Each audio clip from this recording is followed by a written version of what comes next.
is back better than ever this year, an all-stater and running back Mylan Woodard.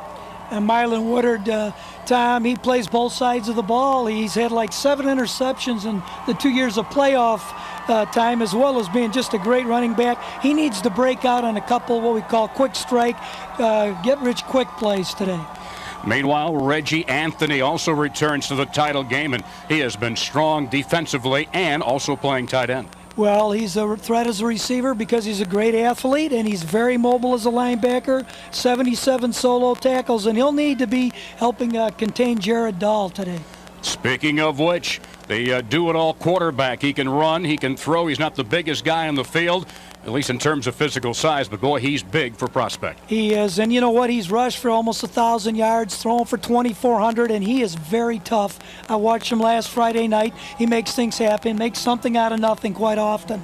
Prospect has gotten here with team defense. It's been tough to find somebody to stand out head and shoulders, but Chris Bergner anchors their defensive line. He does, and he also plays center, and he's a two-way starter, an outstanding football player, a team leader, and he'll have to be very mobile to help shut down Mylan Woodard today.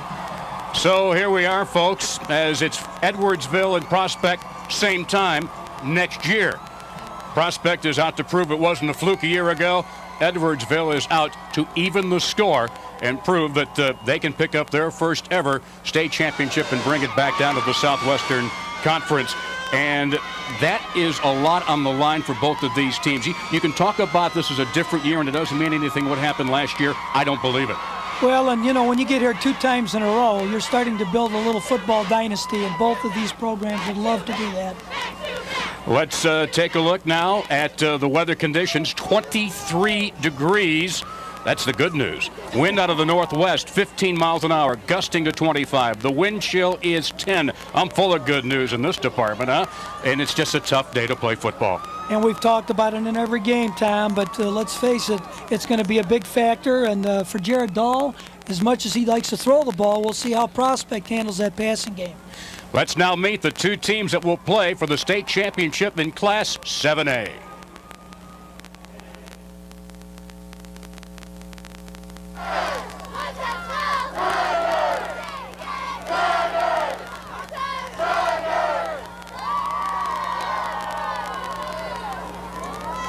Now, ladies and gentlemen, here are the starting lineups for the Class 7A state championship.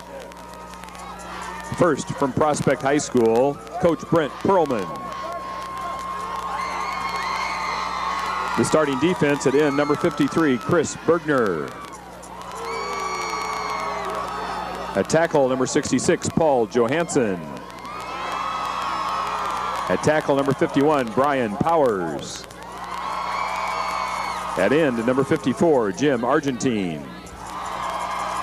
At linebacker, number 10, Rick Radcliffe. At linebacker number 1, George Witten. At linebacker number 41, Brian Lett. At cornerback number 8, Scott Sprague. At cornerback number 6, Nick Iovino. At safety number 4, Matt Iovino. And at safety number 11, Kevin Hoffman. And now for Edwardsville, head coach Tim Doherty.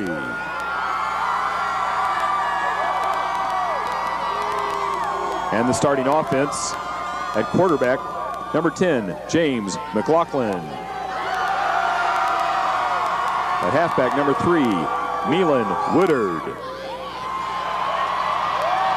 At fullback, number 33, Jordan Brewer. Tight end, number 32, Reggie Anthony. At flanker, number 4, Devon Brooks. At split end, number 6, Blake Parrott. At guard, number 51, Justin Lowry. At guard, number 61, Jim Keller. Tackle, number 71, Dave Simpson. Tackle number 74, Kyle Duvall. And at center, number 54, Jason Kistner.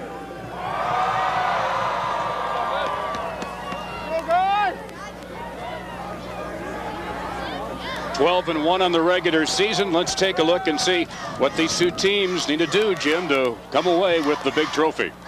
Well, for Edwardsville, we mentioned Jared Dahl, the quarterback for Prospect, his ability to run options, scramble, make things happen. So they need to contain him. And Edwardsville really needs to get Mylan Woodard running north and south because of the speed of Prospect's defense on the perimeter.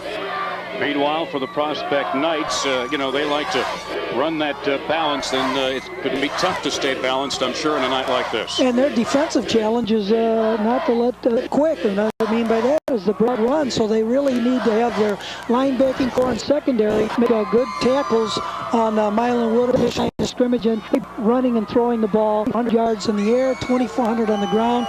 Just keep mixing your plays up and be very unpredictable. That's what they do best, Tom. And here we go, ready to kickoff from Prospect. And Bell will kick it off. And we're underway in the final championship game of the day. The kick goes out of bounds. And Edwardsville will have the option to take it at the 35-yard line. Prospect does a lot of different things in their kicking game, Tom. I've seen them do the high pooch kick, the squib kick, and there they were looking like they were trying to drill it into the end zone with a wind behind them, but it didn't work out as well as they'd like, and Edwardsville's going to end up with a good field position. Greg Sujak of Olympia Fields. Receivers will take it at the 35. Jim Ryan of Darien the linesman. Sylvester Blaylock Jr. of Chicago, the umpire. Richard Wazik of Alsip, the line judge, and Michael Ray of Chicago's the back judge. The men in black and white. So here we go. James McLaughlin starting a championship game for the second consecutive year. And here we go. No surprise, Mylan Woodard. And he finds it going tough going to the right side and picks up just a yard to the 36-yard line. Brian Powers in on that play, and he also, Tom, plays both sides of the ball for the Knights, offensive tackle and defensive tackle. They have about 6 or 7 guys playing both sides of the ball.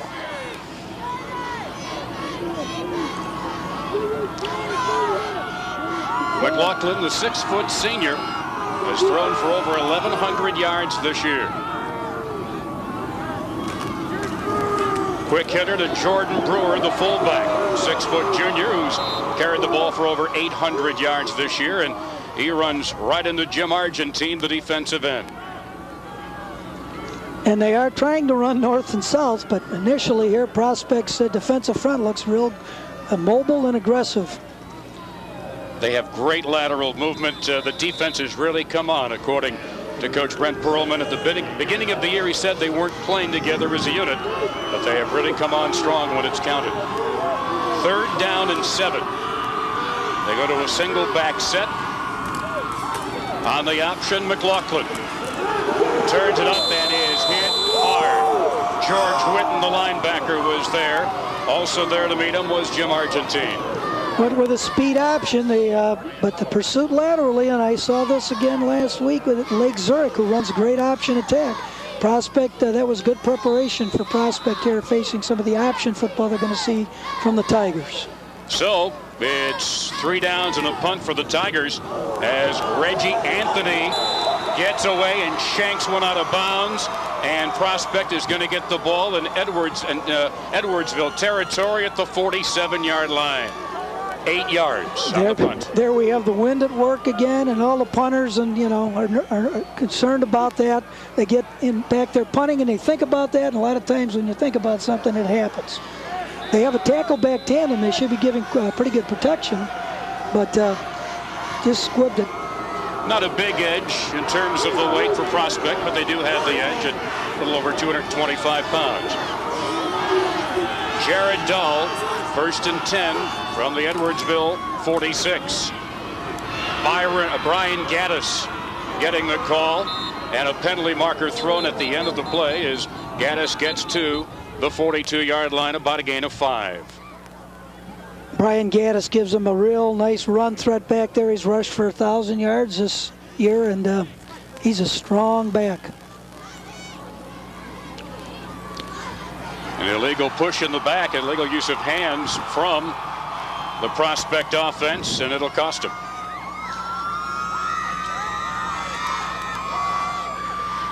Ran the stretch play. Edwardsville also has excellent team speed defensively. In the back during the run and force from the end of the run. Still first down.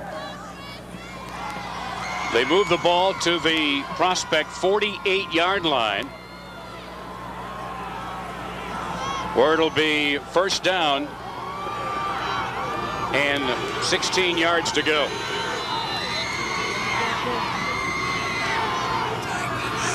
Dahl's not afraid to change the play at the line. He does it often. Off the play action. Throwing deep, has a man wide open, and it's overthrown for Kevin Hoffman, who didn't have a soul near him at the 20-yard line. And he ran the seam, and Jared Dahl read the free safety, and the free safety had a man on each side of him in the seam, and he picked the right receiver, just overthrew him. Have a chance to see the play. Jared Dahl with a play action fake, throwing the ball down to the right seam, just overthrown. The wind caught it a little bit. You know, when you're throwing with the wind, that ball can sail on you. Second down and long here in the first quarter of the battle for the 7A state championship. Again, Dahl off the play fake. Forced the pass in, gets a short gain to the 47-yard line. And it'll bring up a 3rd and 10. George Witten, the third receiver in on the triple receiver side, ran a little hitch route. Possession passing game. So they're right back to where this possession began at the 47 of Edwardsville. And you know, as you're just starting a ball game, it's good to hit some of those short passes, build the confidence, chip away at the opponent, and then lengthen it out as the game goes by. They run exclusively a single back set, and usually they'll spread them out. Dahl, and he can run, and he runs right up the middle, but is way shy of the yardage needed for the first down as he picks up 6 yards, and it'll be 4th down for the Knights. 4th down, and just a little pooch kick if they're going to punt that ball. See if they can angle it, get the Tigers inside their 10-yard line. It's going to take a little touch here from Kevin Hoffman to see if he can just get it up into the jet stream. Brent Perlman, a program that had never won a postseason game until a year ago, going all the way to the state championship. Hoffman's average 33 yards a punt, and he doesn't get a very good one away either. Trying to pooch it, lands and gets a good roll, and it's out of bounds just outside the 12-yard line. That actually worked out quite well for the Knights. Got a good roll on it. Yes, he did. 28 yards on the punt by Kevin Hoffman. And so James McLaughlin and the Edwardsville Tigers will have it for the second time. Take a look at some of the information involving the Tigers out of the city of Edwardsville down in Madison County. Enrollment over 2,100.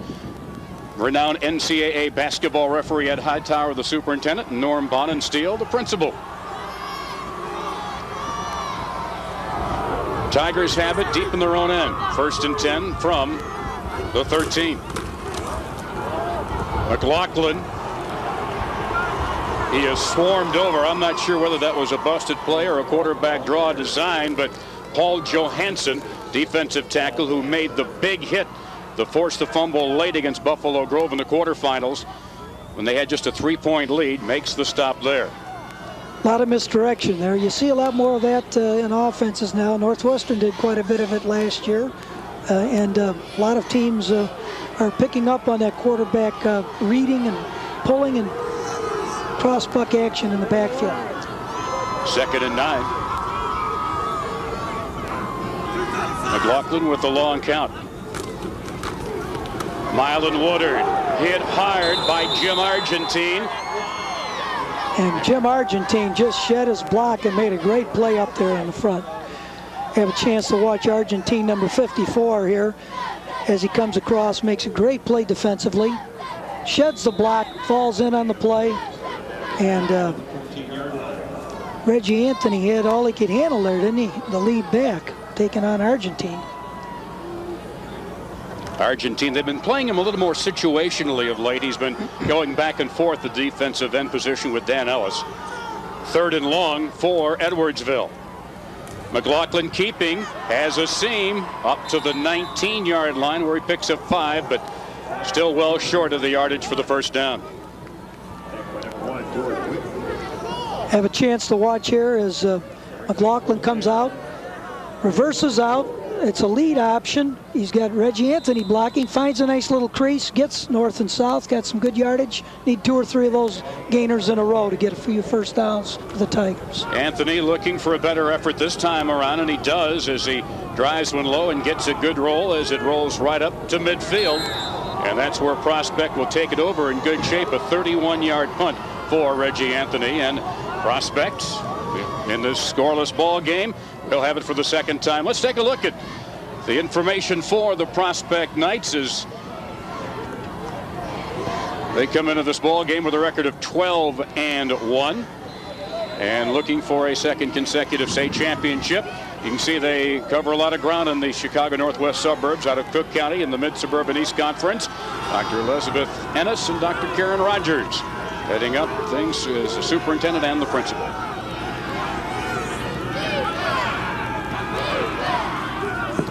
From the 50, McLaughlin's keeping, breaks a tackle,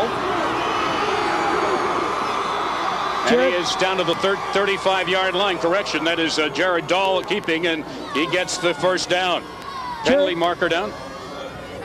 Jared Dahl, this might be called back, but we'll have a chance to see how mobile he is. A great ball faker here. Fakes the Gaddis inside, bootlegs off to the left side on the keeper, spinning, quick feet.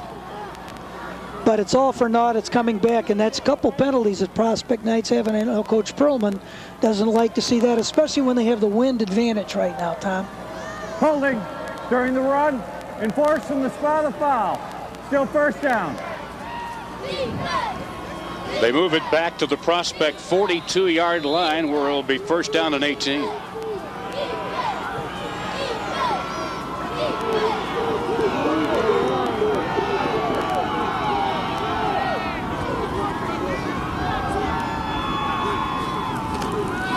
Dahl wants to put it up, and he's throwing long, and it's overthrown for Scott Sprague, the 5'10 senior, down at the 25-yard line, and looks like Dahl still trying to find that rhythm in terms of the long ball. Well, and usually you tell your quarterback to let, throw it to a spot, and here as we watch the replay, and let your receiver run under it. But if you lay it up too much with the wind behind you, you're going to get overthrows.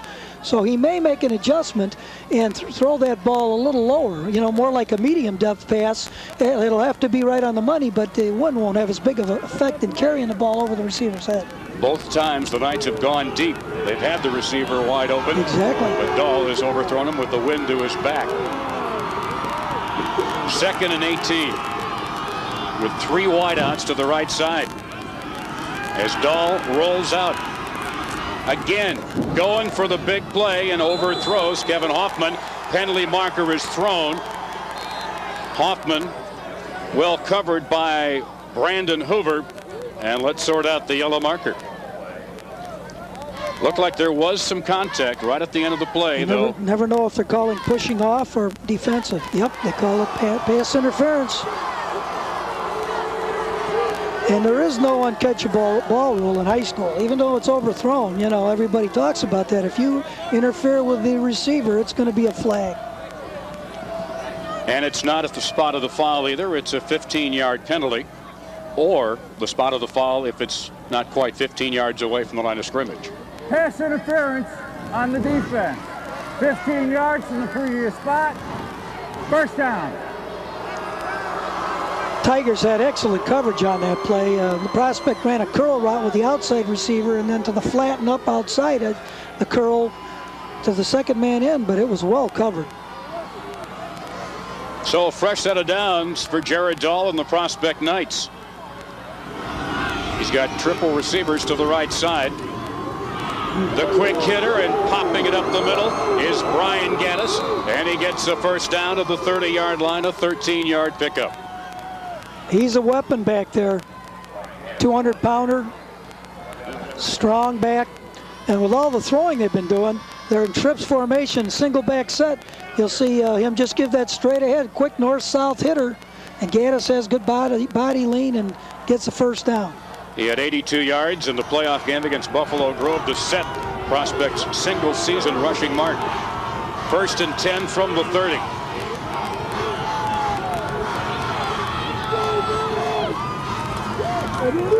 Gaddis again, and he's got blocking. Has room as he dives for the sidelines, close to the first down at the 21-yard line. They ran the stretch play to the triple receiver side. Gaddis just is stretching the field. When they say stretch play, everybody's man blocking, and he's stretching the perimeter of the defense and looking for a cutback lane. Let's take you right into the middle of this game and bring you those sounds right up close and right there.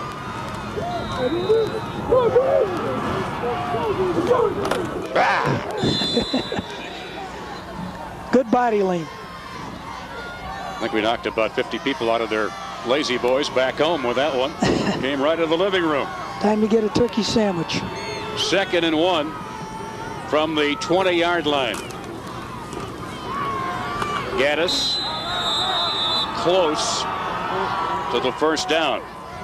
Came right back to that inside play they had success with before, but nice stop that time by 76. Derek Jackson was in on that.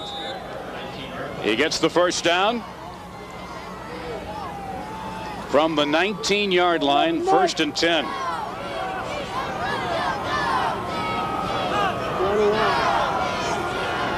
We haven't called Nick Iovino's name yet. No, it's coming.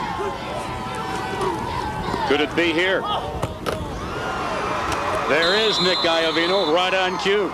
Right on cue, a double hitch with the outside receivers. First down. And looks like Jared Dahl is thinking, you know what, I'm just going to pick away at him here where I can harpoon him with a, missile shot instead of laying it up. Well, you kind of wonder if perhaps those deep pass attempts early have kind of softened up the Edwardsville defense. True. That's true. There's a little bit more cushion back there since they've had a couple receivers open. After the 11-yard gain, it's 1st and goal for Prospect from the 8.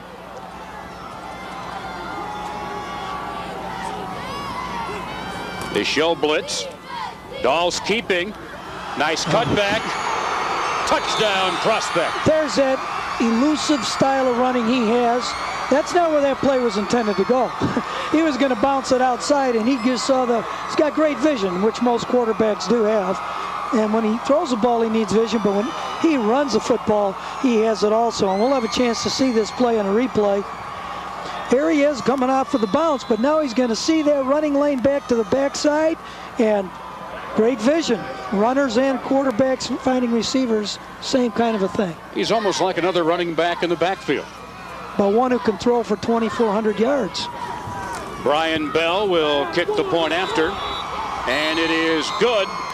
And with just under 4 minutes to go in the first quarter, it's a 7-0 lead for Prospect. This IHSA broadcast is brought to you by Country Insurance and Financial Services. Real people, real answers, real quick. This is my country. These are my people. This is the world I understand. It's not just talking about service. It's really knowing the people we serve. I know them like the back of my own hand. Country Insurance and Financial Services. Real people, real answers, real quick. What happened to the tree? Oh, that? Well, it was blocking the satellite signal, so I told the installer guy to do whatever he had to do. With satellite TV, reception can be a problem. But with AT&T digital cable, there's no dish, no hassles, problem solved. Makes a great table. What happened to the table? AT&T broadband.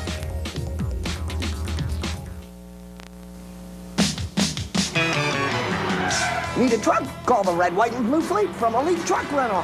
Elite's loaded with trucks in all sizes ready to serve you. Plus, at Elite Truck, your reservations are guaranteed, you're in and out fast, and you always get a great price. The Prospect Knights getting on the scoreboard first, went 50 yards in just over 2 minutes, and Jared Dahl's 8-yard run gives them the 7-0 lead.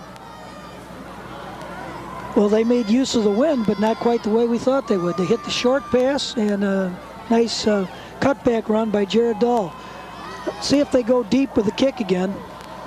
They have done a lot of pooch kicking. They'll do that into the wind, I'm sure. Brian Bell sends it sailing.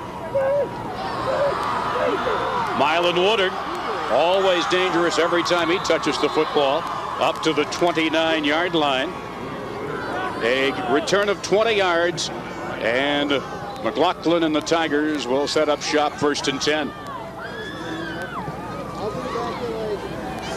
Got 3:50 left, working their way into the wind, get a couple first downs. In these conditions, Jim, you got to keep contact with your opponents. You take a look so far this year, Edwardsville, very balanced in terms of scoring in the playoffs and regular season, and very stingy defensively. From the 29, Tigers ball, 1st and 10. Mylan Woodard. He's been corralled thus far, gets a couple of yards. They're just not giving him a lot of room to operate. No, really and you're not. seeing 2 or 3 guys every time he gets the ball. That's absolutely correct. And you know what? I think that the Tigers are thinking the same way we were talking in the pregame about trying to run from tackle to tackle. You know, get just like people attack Urlacher, they like to go right at him rather than try to go around him, because Prospect, you know, is very mobile to the outside, but they're holding up very well on the inside running game defensively right now also. 2nd and 7 from the 32 of Edwardsville. They switch now to the I formation. Nice fake by McLaughlin. It's tipped and falls just beyond the reach of safety Nick Iovino, incomplete. Bootleg action. He's trying to hit his tight end coming across the field, Reggie Anthony. And into the wind, tough to do. Kind of interesting, pulling out a little flourish on that play at this stage of the ball game. Well, you know, they just are looking for first downs, and we'll have a chance to see McLaughlin bootleg off. He's a righty, running to his left. That's a tough thing to do. And, you know, he could have ended up with a pick there. Prospect was in good shape on that defensive secondary coverage. 3rd down and 7 for Edwardsville.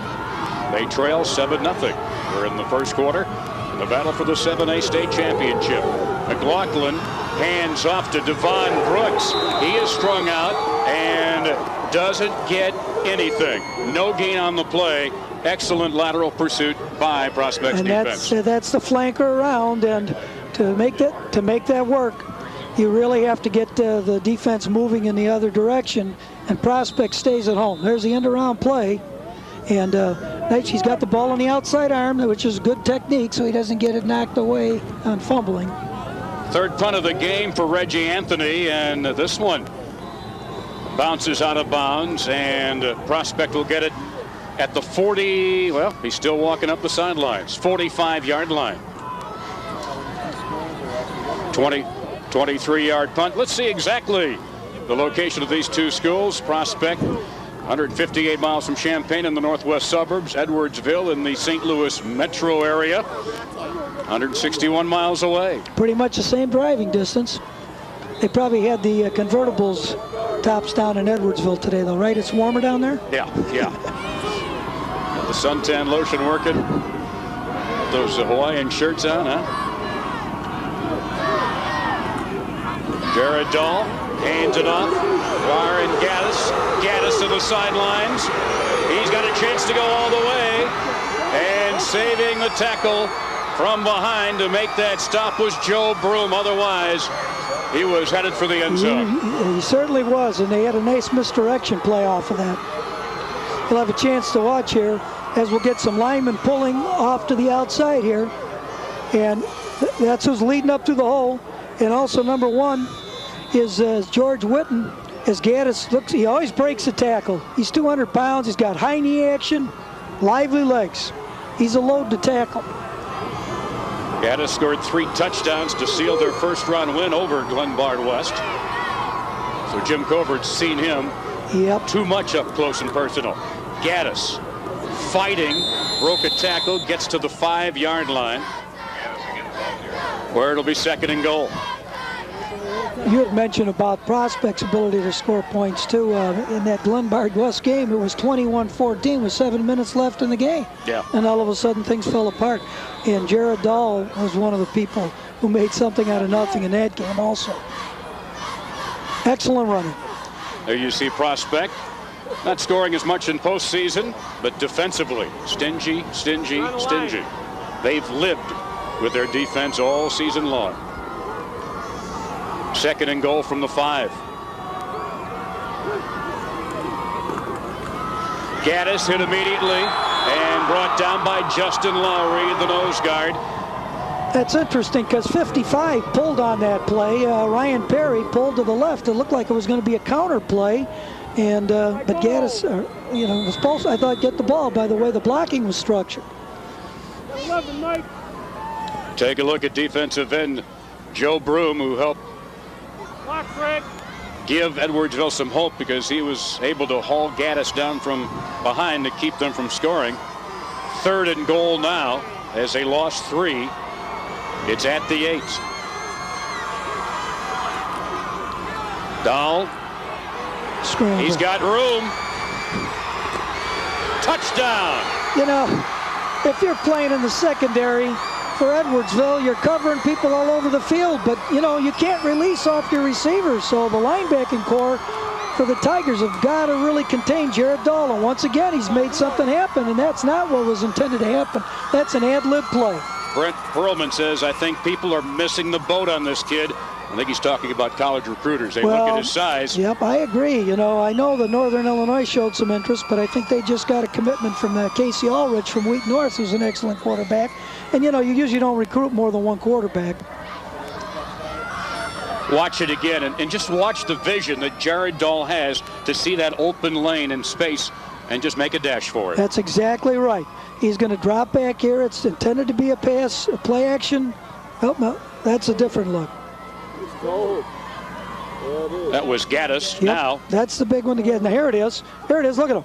He sees the running lanes. He keeps the ball up, which even makes you want to cover more, not release off of your receiver, even though he's over the line of scrimmage. The secondary can't tell. Now he's tucked it away. He's got good lean. He finds a little niches and little places to run in behind. He gets the most out of every run. Take a look at nose guard Justin Lowry. His Prospect went 55 yards in 4 plays and took just 2 minutes and 3 seconds to get their 2nd touchdown of the football game. Last week, Prospect went up by 2 touchdowns early, and then Lake Zurich came storming right back. So that's what the Tigers need to do. Rick Radcliffe will hold, and Brian Bell will look for his 45th extra point of the year. It is good. 14-0 Prospect in the final seconds of the opening quarter. And they get to kick off with a win one more time. It's been a game of field position dictated by the weather conditions. The 25-mile-an-hour wind continues to zip in out of the northwest. And normally you don't like to hear talk about conditions. Coaches would always say, come on, it's all in your head. No, it's not in your head today. It's in your toes and your hands, and those are probably the main area. We saw the bench warmers that they have here with the feet, so that's good, and keep the hands warm for the receivers. Coach Perlman's smart. He's got his hands warm. Oh, made a liar of me. Take a look once again and watch from ground level Jared Dahl. Just a great job of, he's looking to his left side. Now he's looking for a secondary receiver, but now he sees a little seam, and he gets low, gets the body lean, and just breaks the plane. He's not afraid to take contact. He took a real hard helmet-to-helmet hit late in the game against Lake Zurich last Friday night. He was down for a little bit, but popped right up and was right back in the ball game. Several people were holding their breath at that point in the game, too. Brian Gaddis. Stopped behind the 20-yard line. A 12-yard return and great special teams coverage. Brian Powers down there to make the stop. Well, it looks like they should let the clock run out. That screen and draw game might do them some good also. I think Edwardsville's got to mix that in with their attack. They have to move the clock back to 17 seconds. He did that quickly. I like polite referees, you know. Yeah, the timer must be cold, so he got that done quickly. First and 10. Not much there at all from Mylan Woodard. And again, look at the number of blue jerseys that gang tackle Woodard. What Prospect is saying right now, somebody else from Edwardsville is going to beat us. It's not going to be Woodard. That's exactly right. And, you know, when you think about Edwardsville this season, they throw about 9 times a game on the average. So, I mean, if they're going to have to get out of that routine, it'll be different for them. We've completed 1 quarter here in the 7A state championship. Prospect up by 2. Now we'll hear from your local stations.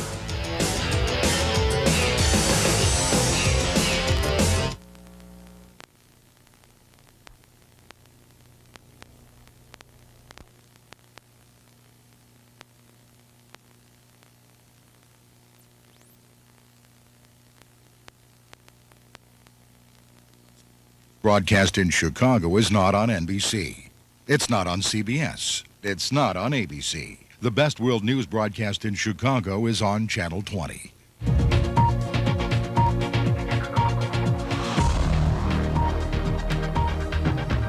When you really want to know what's going on in the world, you want to watch the leader in world news, BBC World News, broadcast only on Channel 20. Who are the City Colleges of Chicago? City Colleges, world-class educators in the field of medicine. My transfer to a 4-year institution was seamless. After graduation, my salary increased by 76%. The City Colleges of Chicago has an 89% job placement rate. Quarter is 14-0 lead for Prospect. And Edwardsville, for the first time with the wind at its back.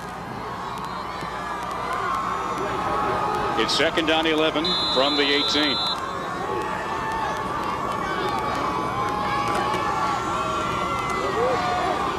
They're trying to get Woodard outside, breaks a tackle, but look at all that help. Look at all the blue shirts. Let's send it down to the sidelines and Lisa.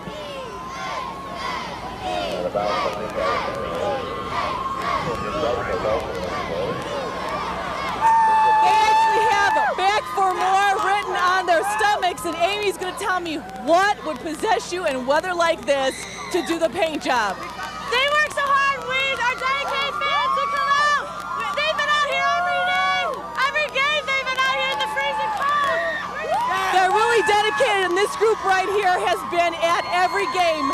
So you guys have done a wonderful job. Is it a superstitious thing? You don't want to stop now? Well, actually, we talked to the coach. He's actually a gym teacher. We were talking to him during gym, and he's like, hey, I want to see you guys out there. The guys on the field really like that. See you out there getting the fans riled up. But unfortunately, they're not going to let us down on the field or anything. But you guys still look good over here. And I can't believe it, Tom. I'm amazed. Look how bundled up I am. I'm freezing, and they're like this. Back to you. Lisa, they may have some extra paint. I don't think so, Tom. Hey, Tom, those guys are so cold they're turning blue. Thanks, 4th down, Reggie Anthony punts it away, and it gets a very good roll. This will be about as far back as Prospect has started to drive this entire game, back at the 32-yard line, a 46-yard punt for Anthony.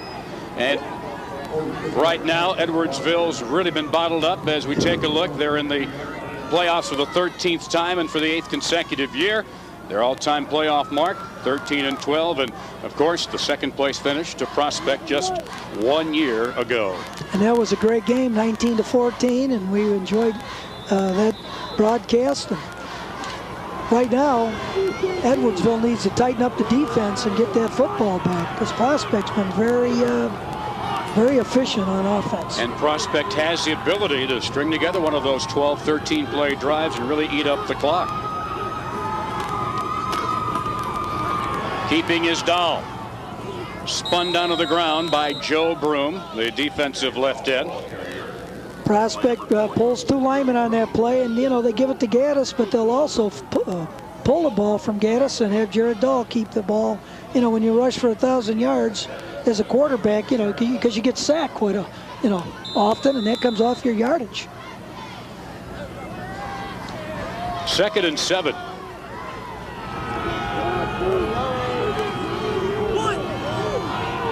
Possible blitz on the inside. They bluff a lot too, though, Edwardsville, with their linebackers.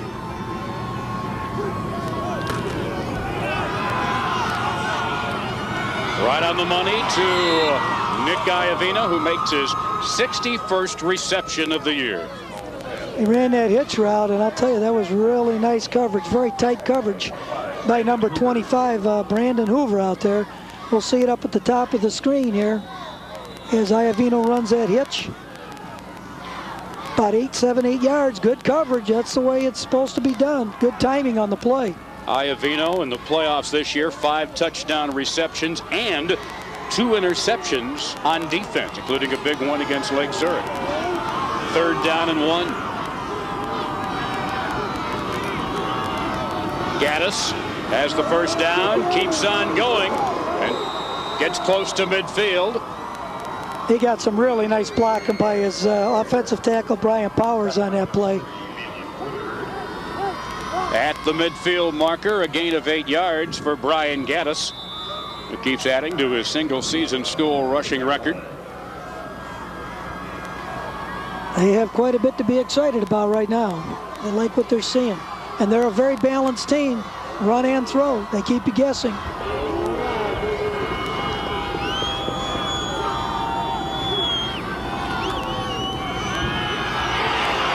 Dahl being chased and decided to keep it. And no gain back to the 50-yard line. Eric Van Beek, defensive right end up there, along with Chris Link. And that's one of the few times we've seen a lot of white jerseys I was going to say, around a Prospect a ball lot of carrier. swarming that time. And Jared Dahl did have a receiver breaking open on that play, but he was flushed and chased, and it's hard to throw on the run. Kevin Hoffman, number 11, was open on that, what you call flatten up route. Center Chris Bergner over the football on 2nd down and 10.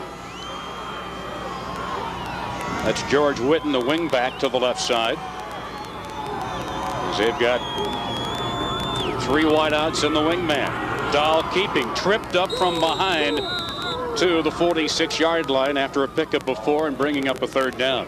You know, it's almost like running an option without an option man. He's got the dive back at himself, so he's got two parts of the option. And I've also seen them run the speed option where he doesn't have an inside dive man, and we may see that play. We haven't seen it yet. And we also haven't seen Coach Perlman go back to that single receiver side, Tom, on the weak side yet. He's always been thrown to the triple receiver side, and I think before too long we're going to see him hit that weak side attack. On the ground, Prospect 115 yards, Edwardsville 15 yards. They've outgained him by 100 so far. 3rd and 6. And timeout called by Dahl. He saw the defensive left side getting close to getting into that neutral zone. We'll take a timeout with just under 8 minutes to go in the first half. Prospects leads by 14 after we take this timeout.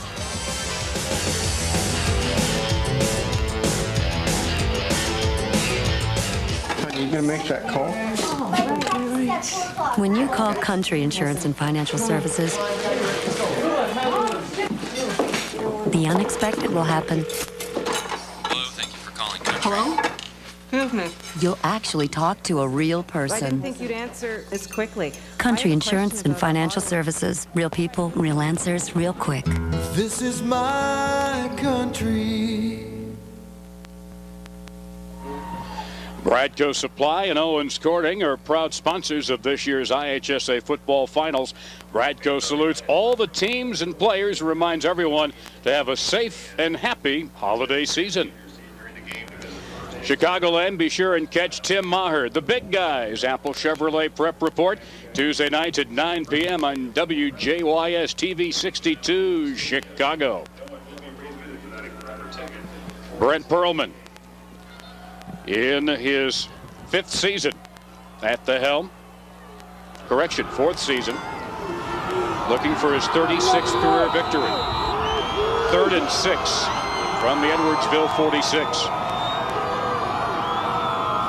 Now they move Iavino out of the backfield. Dahl with room to the left side. And it's going to be close. He needed to get the ball up right to the 40-yard line. It depends on the spot. I think he's short a foot or so, and they might even go for it. You know, that was plan B again. He had quad receivers to his right, rolled to his right, and then saw an opening on the left. Yeah, it'll be 4th down and less than a yard to go, just inches to go. Interesting where they had Iovino, the lone back, and then put him in motion to totally clear out the backfield. Exactly. Nobody in the backfield. They're going for it. 4th and inches. And even going on this 4th and short, they still come at you with a spread formation and a single-man backfield. Dahl keeps, and that's going to be close. The second effort got it, I think, Tom. He did not have it initially, but they did not blow the whistle. He was struggling and fighting, and his little second effort, we'll see. Boy, Derek Jackson, the right tackle defensively, came in there and made the initial hit. Really stacked things up. Also around the side was Chris Link, but I think they're going to give it to him. You know what? They're discussing where to spot the ball, it looks like, because of the time involved in the play. They're going to have to measure it now, Tom. You know, I've got these binocs, but I think we're a chain link one way or the other. Was it Friday night? We were at Zurich and they brought the chain out and it broke. I could see that happening on a night like this. Oh my. I could put my visa in Inches there. shy. Inches shy, and it's going to go over on downs. Well, look, they're going to get on one knee. Look at this. Referee Greg Sujak's getting down on one knee, and it's 1st down Edwardsville. Wow. And that's a big boost for the Tiger defense. And just the spot on that, it was tough to spot that because there was a surge at the end, but the whistle may have blown. And, you know, it looked like the linesman moved the ball back. Yeah, it looked like Greg Sujak got in there and stuck like a card just to see if there was some room in the gap there. As much as I've used my visa during the shopping season here, it would have probably just fit in there also. And I bet you Greg wouldn't spend as much as you do. Tim Doherty looking for win number 98 and trying to even the score as got a little sideline warning there. Sideline warning on prospect. Keep the troops back. That's what the refs want to be able to get up and down that sideline. And this was a break the Tigers need. Now let's see if they can take advantage of it, Tom. They got the win. James McLaughlin has it 1st and 10 from his own 40. They switch to the eye with Woodard the tailback, Brewer the fullback. Mylan Woodard. Oh, and he's hit immediately, firing through there to make the stop. Was that Brian Powers? Yeah, yes, Brian number Powers. 51. Also Powers. George Witten. Yep, very, very aggressive inside. We'll have an opportunity to see it. Woodard's got a lead blocker, but he's getting attacker from the backside, like you mentioned, Tom. They're penetrating on that backside gap. Obviously, they've got Woodard corralled. If you're Tim Doherty, do you look for something else? How do you get away from a guy who's an all-stater? I think you got to throw a screen pass or something right now. Just get him out in open space with some blockers in front of him. Look how deep they have Woodard now, set deep in the tailback spot. Play action fake by McLaughlin. Comes up throwing and a nice catch. Nice catch made by Reggie Anthony, the tight end. And a penalty marker thrown at the end of the play at the 46. He may take some more yardage on here. You better be careful, though. Rick Radcliffe on the tackle. Hit the tight end coming across here. We'll have a chance to see it from the end zone. James McLaughlin rolling out. Tight end's going to be coming across from right to left. Very nice job of looking that ball in because he caught it in traffic. Right there, they used Woodard as a decoy. They sure did. And that was good coverage, good ball, nice concentration, and he really struggled for some extra yardage after the catch. They score here, and they're right back in the ball game, Tom. From the 41, it's 1st down. McLaughlin has a man open, in and out of the hands of Mylan Woodard, who was open at the 25-yard line, and he doesn't drop too many. No, and they ran, they tried to draw the zone coverage up on the outside route and ran Mylan Woodard in behind it on a corner route, and he's open. ball's there, just a little behind him, but you know, with that kind of a ball, you just got to open your hips up, high knee the ball, catch it, and even if you fall down, you get the gain.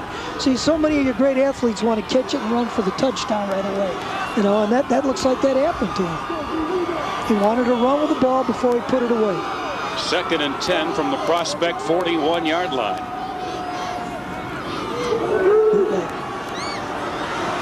McLaughlin under pressure, intercepted by Iovino at the 30. And brought down after a 10-yard return. Jordan Brewer on the tackle. And James McLaughlin would have liked to have a rubber band on that football and get that one back, I'm sure, because he was in a bootleg situation, and he just kind of let that one fly, and Iovino was the man on the spot for the interception. Iovino's 3rd interception in the playoffs. Watch it again. As he bootleg, McLaughlin rolls out. He's getting a heavy chase by Powers. Look at the pressure he's under, and he lets it go. Overthrows the receiver who had, that was a tight end again, Reggie Anthony, and Iovino picked it off with the over coverage. Ill-advised throw that time. 1st down. Ryan Gaddis stopped at the line for no gain, as that play was stuffed by Eric Van Beek, the defensive right end. Gaddis a loss of a yard at the 39, brings up a 2nd and 11. And you don't see Gaddis hit for too many negative yardage plays. Nice job up front there by the Tigers. A look at the Edwardsville bench, and there is Tim Doherty. What a job he's done with that program, a program that at one time was thinking about getting out of the Southwestern Conference. And now they're one of the league's powers. Here is Dahl. Completes it to Iovino, hit immediately, brought down by the cornerback Brandon Hoover.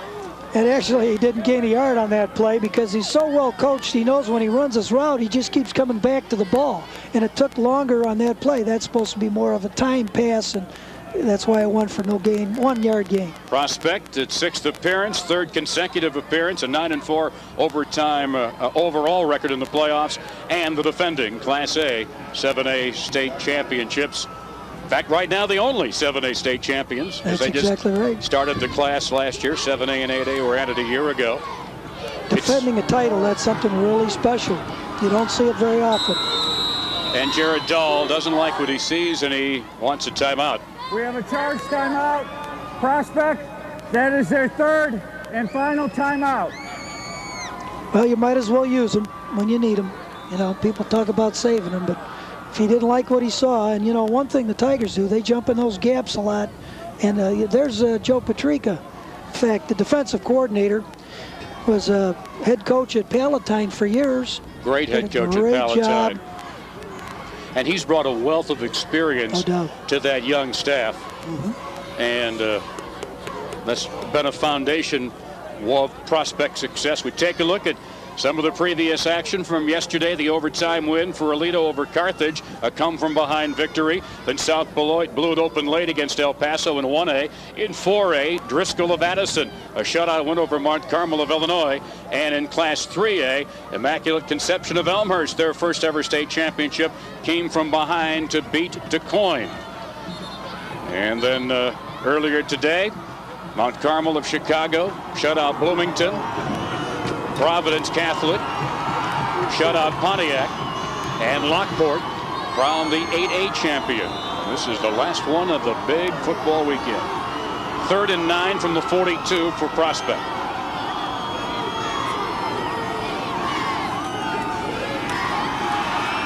Dahl airing it out, broken up and maybe intercepted, and it is intercepted. Intercepted by Zach Griswold, a 6'2 junior. Both he and Marlon Woodard were there as Dahl throws into double coverage. And actually, they went to the weak side that time, but the coverage was there. First time they've thrown back away from the trips. We'll see Jared Dahl look to his left. He does a look off and then throws back, and you can see that ball's struggling through the wind, and great overlap coverage. Woodard's there. Look at them both working for that interception. My pick. No, my pick. Exactly. We'll share it. 1st and 10 for the Tigers from their 33. Woodard, his biggest gain of the day, still on his feet. He may go all the way. Iovino gets him out of bounds. And they finally get Woodard free on a big gain, 43 yards. That's the get-rich-quick play we were talking about, and that's what Edwardsville would like to do, is we have a chance to see their best gainer. They get their left guard pulling and trapping. Woodard slashes his way upfield. Stiff arm switches the ball over. See him protect the ball beautifully, and that's a good athlete. Iovino, they're trying to bring him down. And Milan Woodard, that's what they need. That type of breakout run, and this game will change quite dramatically. With Woodard and Iovino, it looked like it was Charleston in May, the state track meet. 1st and 10 from the 24 of Prospect. And a big opportunity for Edwardsville to get right back in this one. Picking his way through is Jordan Brewer, and he gets positive yardage to the 19-yard line and picks up 5. Well, all of a sudden, the intensity in the line and the blocking's picked up. Had a nice pulling a trap block on Woodard's breakout run. It's all seemed to turn around for Edwardsville after the stop on 4th and 1. Yep, an 1/8 of an inch. Otherwise, we might be in the end zone down there with Prospect and have a 21-0 lead. They'd use a dirty football, they might have had the first down. 2nd and 5 from the 19 of the Prospect Knights. Came out on an unbalanced line and then shift back into a balanced line. He had Anthony as a fullback. Woodard breaks free down to the 6-yard line and picks up 13. And it's 1st and goal, Edwardsville. And there's your north and south action, and all of a sudden it looks like a different football team running the football, doesn't it? They officially give them 12 down to the 7-yard line, and the Tigers knocking on the proverbial door. Tim Doherty was looking at those plays and calling them and was wondering what's going to work, and now everything's starting to work. Woodard, tough going there, maybe to the 4. In there on the stop, Rick Radcliffe, along with Kevin Hoffman. Out of that I formation, they're pulling the guard, so they've got 2 lead blockers for Milan Woodard on those inside plays, and he's been finding the seams. Gets tougher down here. 2nd and goal from the 5. McLaughlin starting his 2nd consecutive championship game. His experience allowed them to really add more to their offense this year. Touchdown, Jordan Brewer. And Edwardsville is on the board. James McLaughlin reversed out, just gave the ball on that straight ahead belly dive. Nice job. Great play. Jordan Brewer gets this game knotted back up again. It's going to be 14-7 if they can make that extra point. Brewer's 13th touchdown of the year. Tyler Enlow will try to tack on the point after out of the hold of James McLaughlin. Don't see too many kickers wear 77 in the big time up there in the NFL. But a big one there. Enlow is 46 of the year. Let's take a look and see how Edwardsville got right back in this game. A nice tight shot. We're going to see a reverse up of the quarterback. Just giving the ball on the inside. And just good straight base blocking. Strong running effort, north and south. Jordan Brewer takes it in. Of course, the big play that set up the touchdown, the 43-yard run by Milan Woodard. And setting up the touchdown run for Jordan Brewer. What a difference an 1/8 of an inch makes. This game is beginning to develop in the game many thought it could be. Right. I thought we were going to just continue from last year's outstanding contest. There you see the drive went 67 yards, took under 2 minutes, and capped off by Brewer's 5-yard touchdown run. Well, let's see if they can, the Tigers can drill this ball deep into the end zone and give the Knights an 80-yard challenge for the drive. What a difference that drive makes. Remember, Edwardsville had been held to 15 yards on the ground. Now they've got over 80 just after that last drive as the kickoff from Joe Broom. Scott Sprague from the 5. And there was some hard hitting there. That was Iovino on the return. They put him back on the return for the first time. A 20-yard return for Iovino. Can't wait till next year. Of course, in their case, they probably thought that last year, and here they are again. Now, it's important, I think, that Prospect doesn't get impatient. They're into the wind. Just, you know, maybe break out Gaddis. We'll see what their mentality is here, because they do not have good field position and a long ways to go. Just under 2 minutes, you see in the corner of your screen. From the Prospect 24-yard line, 1st and 10. 4 wideouts and a penalty marker thrown. There was still plenty of time on the play clock, and somebody apparently lined up in the neutral zone. It's a bitterly cold night, wind chills in single digits. A member of the offensive line broke the neutral zone. 5 yards, previous spot, still 1st down. Interesting, you know, Tom, and Jared Dahl does a lot of reading and audibling, but the linebackers are so active in and out all the time for the Tigers that, you know, what he sees is not always what he's going to get. Well, and they have the versatility to go no huddle. That's what they did in the playoffs against Buffalo Grove. You got a big, big win there. And they bottle up the running back Gaddis. Coming in to make the stop, Chris Link. Eric Van Beek was in on that also. Pretty mobile. Now we're starting to see some penetration from the Edwardsville defensive line, and they're starting to make some hits in the Prospect backfield. Exactly, and that's that counter play that Gaddis had broken earlier, but you have to sustain your blocks and, for quite a while on those misdirection plays.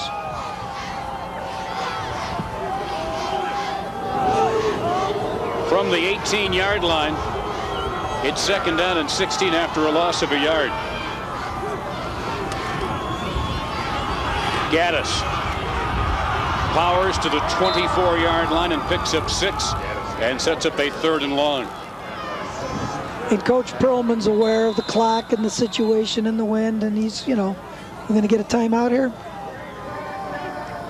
It's Edwardsville using one of their 3 timeouts, feeling, hey, 3rd down, we got a chance to get the ball with a wind to our back. Nice tight shot here of Gaddis carrying the ball on the stretch play, picks a lane, drops his shoulder. Nice job there, especially with cleanup by Reggie Anthony coming in as the linebacker. He's got like 77 total. And also, who else is that, 77? Derek Jackson comes over to make 76, the big hit. Yeah, Jackson.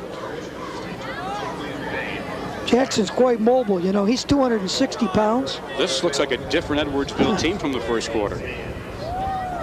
Derek Jackson, 6'3", 260, and moving down the line of scrimmage like that. You know, all you need is a shot in the arm. You get a score. People start to play with more energy and enthusiasm. They were a little bit out of sync early, Edwardsville was.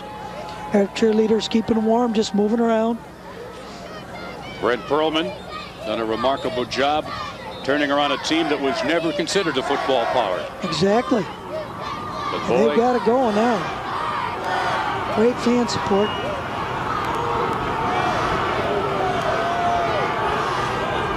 Third down and 10 for Prospect with just over 1 minute to go in the first half.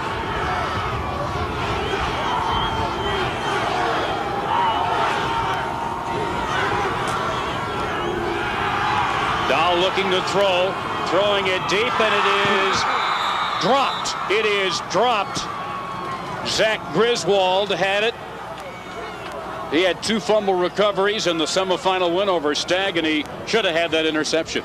Jared Dahl, you know, he's throwing the ball to that triple receiver side here. He looks off. He does a nice job of looking off, then coming back the other way, but there's great coverage there, and it looked like a rebound. All he needed to do is hold on to it.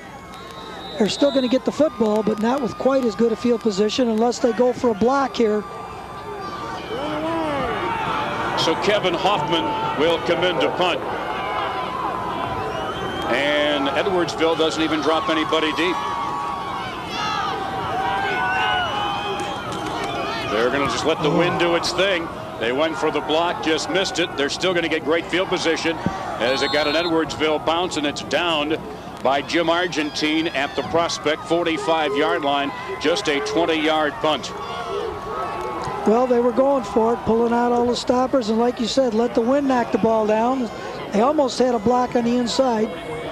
You know, when you're back single safety and with a wind like this, it's easy to muff one of those real quickly because it's like playing one of those pop fouls in the infield. You think you got it, and all of a sudden, boop, falls about 5 feet away from you. There's a baseball announcer and you coming out, huh?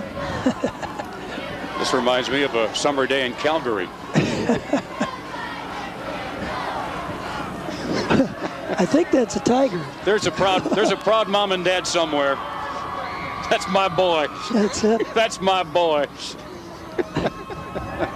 Oh, they're having a great time. You're all smiling, and that's great. You create memories not just for the players, but for the fans. No doubt.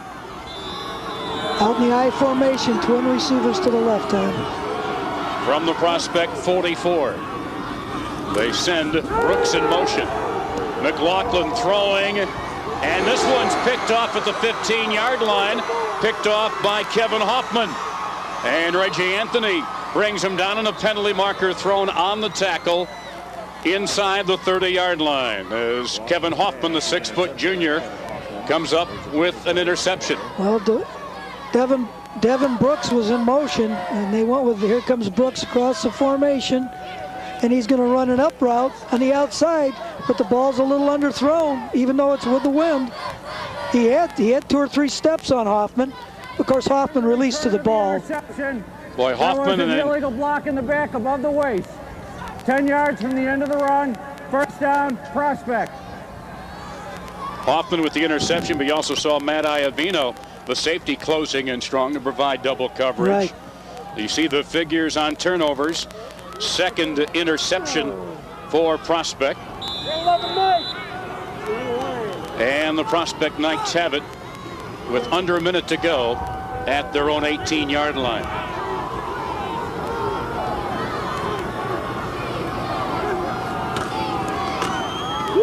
And they're just going to keep it on the ground. Brian Gaddis straight ahead to the 19-yard line for a gain of a yard. Edwardsville called a timeout. Can't take him with you. No, exactly. And you know what happens is they're hoping for a punch out or a fumble, something like that, create a turnover. If that does occur, instead of let the clock run down, they'd have a shot at the end zone. So you might as well use them. And hey, every second, you know, just like the inches, game of inches, sometimes a couple seconds here or there makes a big difference in a ball game. So far, Brent Perlman's Knights have outgained Edwardsville 149 yards to 88, but he takes a look at the scoreboard and sees just a 7-point lead and knows this Edwardsville team is right back in the ballgame. Right, and the Tigers have played a more inspired football here in the second quarter. They've run the ball well. They're starting to move the football. They're getting some nice tackling going on defense. Putting pressure. They have put pressure on Jared Dahl all game, but he's been scrambling out of trouble and making things happen when there wasn't as much there. So I don't know how you defend that. 2nd and 10 from the 18-yard line. Jared Dahl, who started 2 games a year ago, as he backed up George Smith.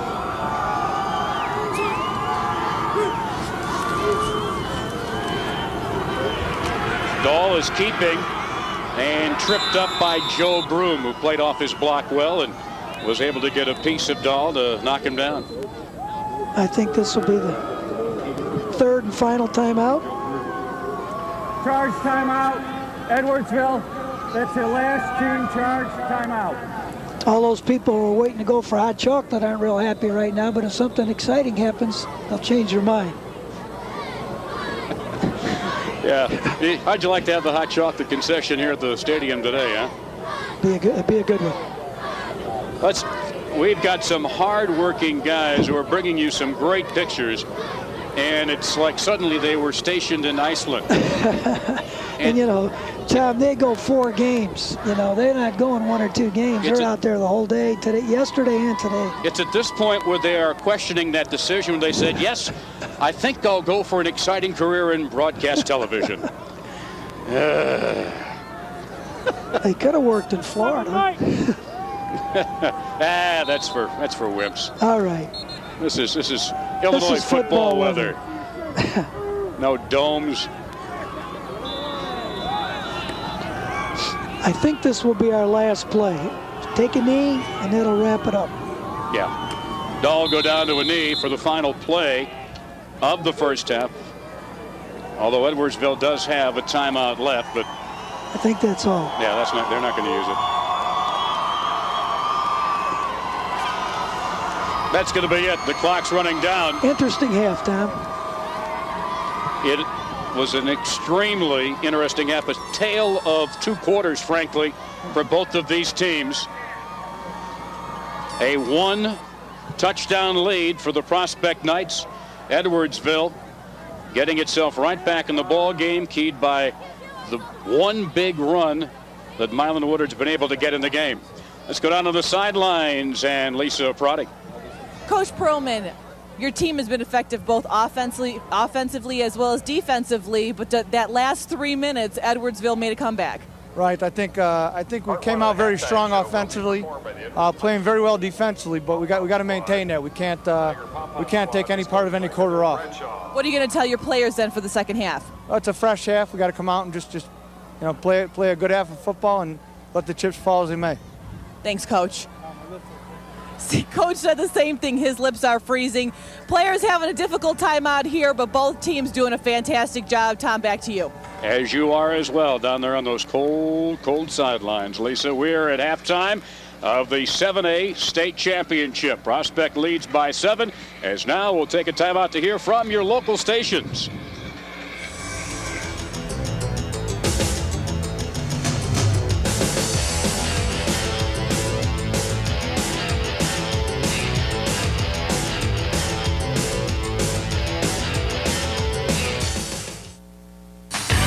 Are you looking for quality television? Then turn to Channel 20 and discover a world of quality family programs.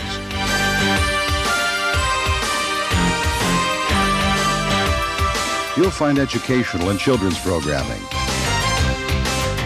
specials, and original WICC productions.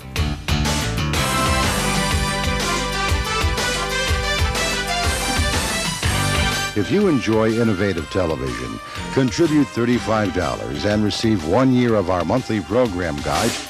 In addition, you can receive an exclusive WICC premium gift when you contribute more. For contributions and to become a member, call 773-838-7878 or visit our website at www.wicc.org. Contribute today so that we may continue to improve our 2020 vision.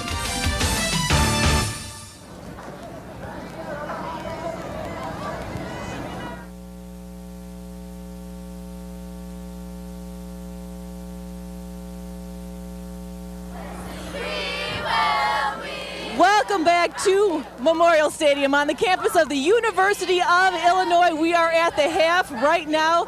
The score is Prospect 14, Edwardsville 7. And we have the Prospect cheerleaders here. And I think the entire stadium can actually hear them. You would never be able to tell that these girls are cold by any means. The co-captains for Prospect is Danielle Adante and Heather Danoon. And this has to be exciting for you guys to be back again, back to back. Most definitely. It is like the best experience of my high school life, I must have to say. How have you guys been able to keep warm? Because you guys are doing a great job here. We have so many layers on right now. I have like 5 pairs of pants and like 4 sweatshirts, and we just keep jumping around cheering for the boys, and it keeps us warm. Well, you're really, really motivating the crowd, because I see all the students that you have right in about the 5, 6, 7 rows here, and some of them actually painted themselves, which I'm really impressed with to begin with. But talk a little bit about how you've supported the team this entire season. Well, we've been with them, rain, sun, everything. You know, we're just out there to support. We love the guys. We've been with them since like freshman year. We decorate the lockers every week. We give them candy every week. We're always very supportive of the guys. You're very good to them. Okay, well then let's hear this cheer. We're ready to go from Prospect High School. And we're marching. To beat. Let me hear you nights yell. What do you say? Let me hear you nights yell. What do you say? Let me hear you nights yell. What do you say? Go, Knights! Go, Knights!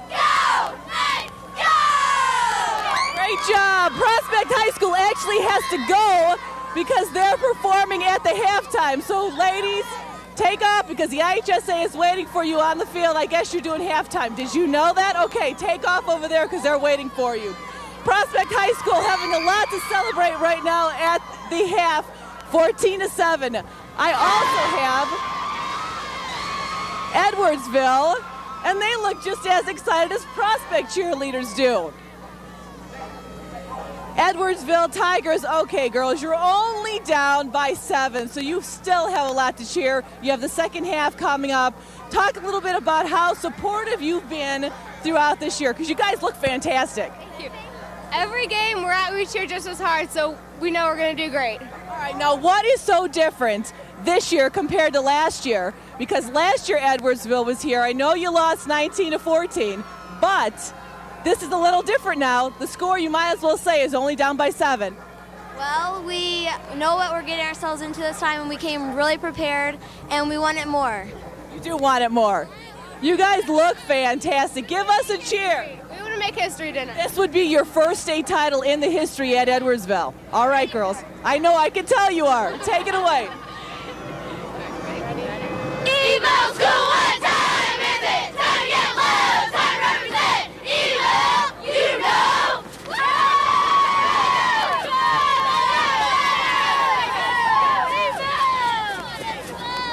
Edwardsville High School cheerleaders doing a great job here this afternoon. They've been getting all the fans on that side all riled up, ready to go. Edwardsville only down by 7 points. We'll be back with more here at the half right after these local messages.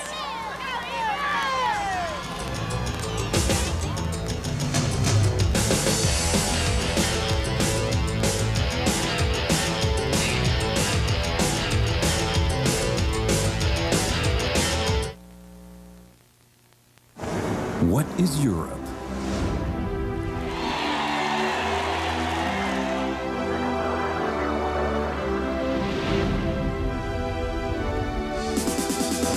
Europe is reality. Borders are falling away. People coming together. The idea comes to life. European Journal, the magazine show from Brussels. Sunday evenings here on WYCC TV 20. Hi, I'm Reverend Betty Mixon, but lately I'm best known as the mother of Professor Constance Mixon. When Connie was named the 2001 Illinois Professor of the Year by the Carnegie Foundation for the Advancement of Teaching, I knew that her commitment to her students was being recognized. My daughter could teach anywhere, but she chooses to teach at Daly College. The City Colleges of Chicago. They have the state's best teacher and a whole lot more. We're back at the halftime. Prospects in the lead, 14-7. Joining me is Ed Hightower. He is the superintendent at Edwardsville. This is just a great time for you to be out here, the second time that Edwardsville had a chance for a state title.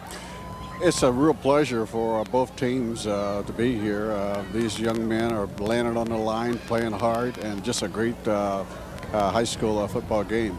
The community has supported the Edwardsville Tigers all season, and you see a large crowd here, and certainly a large crowd from Prospect, so it's just great for high school football. Well, Edwardsville coming back there with 3 minutes left in the first half, so I think that they're still on the mission for that state title. Well, they are, and again, Prospect is an outstanding team. Edwardsville has played well all year. They've been a second half team, so I think they'll be right there at the end. Were you surprised at all when you heard this was going to be a rematch? Well, you know, both teams are well coached. Communities are behind both teams, good high schools, and so it doesn't surprise me. Well, I can see that with all the fans that you brought here, as well as the faculty. What was it like this past week, 2 weeks, knowing, well, really that's just this past week, knowing that you were making it downstate once again? Well, again, the community is behind our school district 100%, and not only in athletics, but the fine arts, the athletics. It's a community, family type of atmosphere that gets behind our teams, so it doesn't surprise me, and you can see again, they're really into it. Even with this difficult weather, they are really into it, and we're really excited to be here. Well, you have a fantastic athletic program. Talk a little bit about the academics at Edwardsville. We are very fortunate. We have outstanding students, first of all, to work with, and we realize that our parents do an outstanding job of preparing our kids to come to school.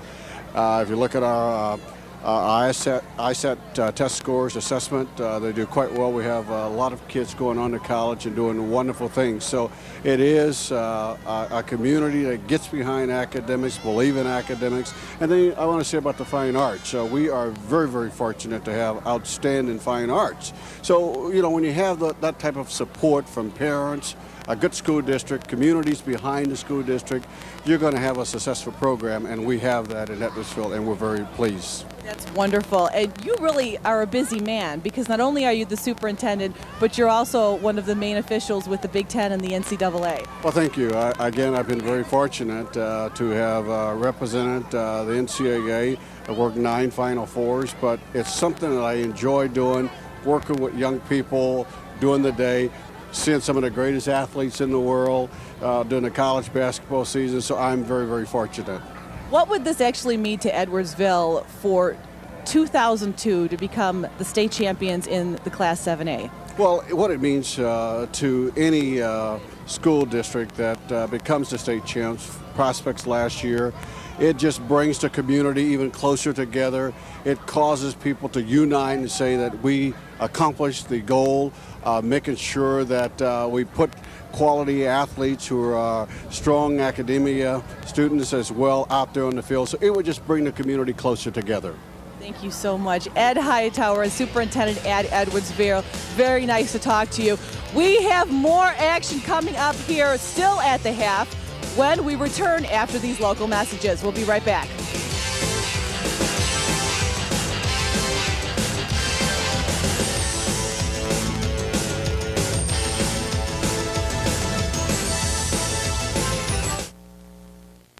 Ben's back with all new shows. More great music, art, dance, and song. Plus Ben like you've never seen him before. Score! Fridays at 7, Sundays at 7:30 with an all-new season of Ben Around Town. I can't explain it. You just gotta watch.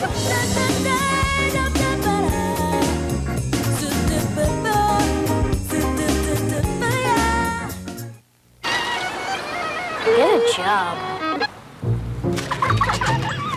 Look, it's a giraffe.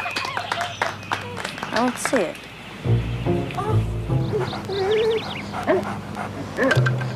The less art kids get, the more it shows. Are yours getting enough? Art. Ask for more. AmericansForTheArts.org.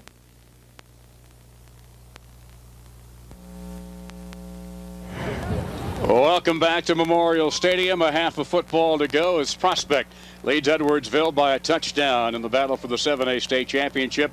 Back up here in the booth, Tom Stalker along with Jim Covert, and it certainly seemed that first half, Jim, was a tale of 2 quarters. Whichever team had the win behind played very well. Prospect, the win at its back in the first quarter, grabbed the 14-0 lead, and Edwardsville got back in the game in the second quarter. That's right, Tom, and we saw some really good playmakers out on the field today. Jared Dahl made some great plays, had good vision in the running game, scrambling, making some things happen. And we had talked about Edwardsville wanting to run that ball north and south, and they tried, and it didn't work. Then all of a sudden, in the second quarter, you know, you had Mylan Woodard break out on that long run and some inside running, so they're right within striking distance. I think we're going to have a really exciting second half. Take a look at the stats from the first half. They were really one-sided at one time. Kind of evened out a little bit more with that one drive from Edwardsville, but still, in terms of rushing, 127 to 83 for Prospect, and Prospect with a slight edge. Neither team passing very well right now, frankly, but time of possession.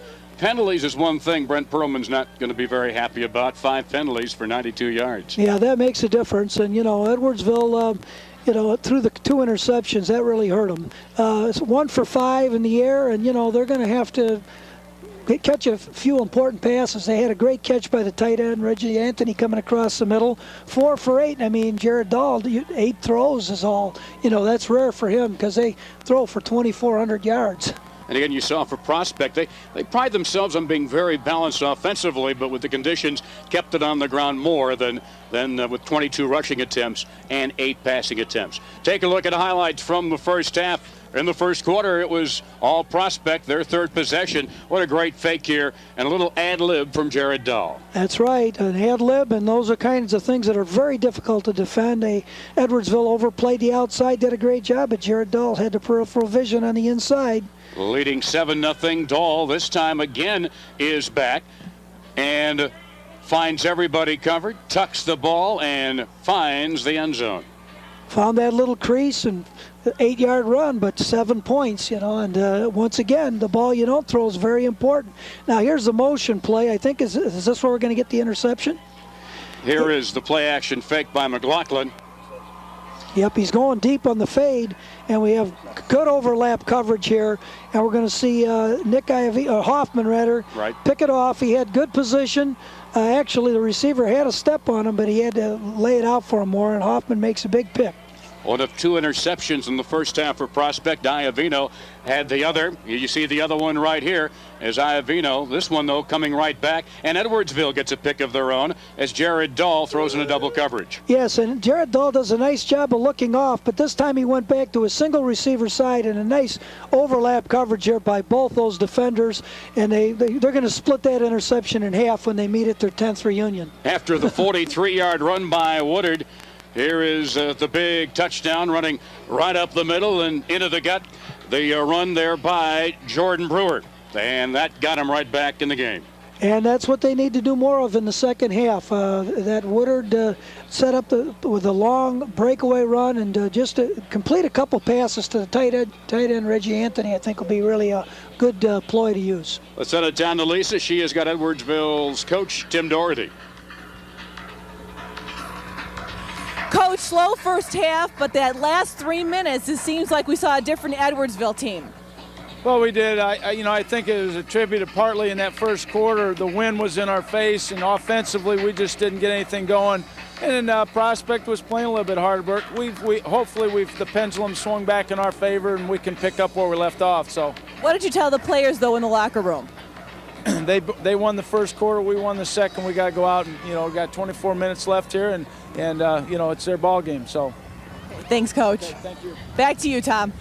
All right, Lisa, we are set for the final half of action here in this great weekend of football. Coming up, the second half from Memorial Stadium. First, we'll hear from your local stations.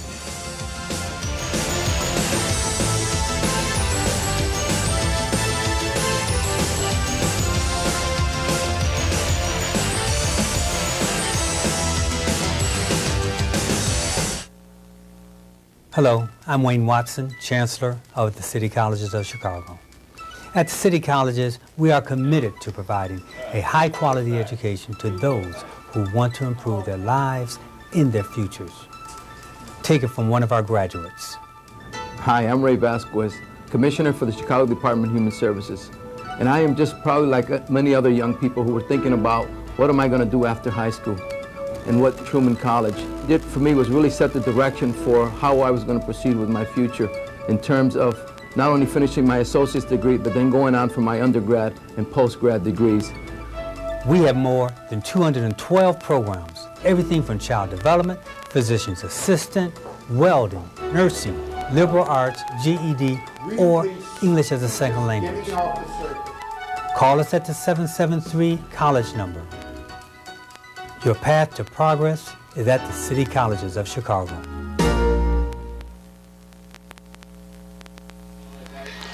Here we go, third quarter moments away. The folks well bundled up on both sides of spacious Memorial Stadium.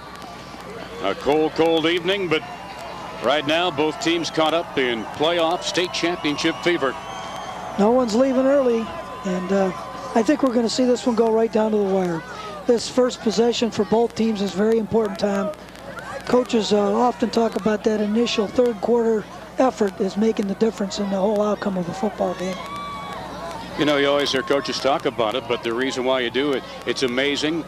Basketball, football, what those first 5 minutes of the second half mean for the tempo and pace of the game. Sure, sure. Well, 24 minutes of football, You know, why leave anything left? You know, go out and just play as hard as you can each and every play. And I'm sure that's what both the Tigers and Knights players are going to do. We're in store for a real nice second half here. It's going to be interesting to see what Tim Doherty, what he does to try to find room for Mylan Woodard. You saw what happened when they finally broke him free on the big run, set up their touchdown. But for the most part, that Prospect defense bottled up Woodard and the Tigers. There is Joe Broom back to kick off for Edwardsville.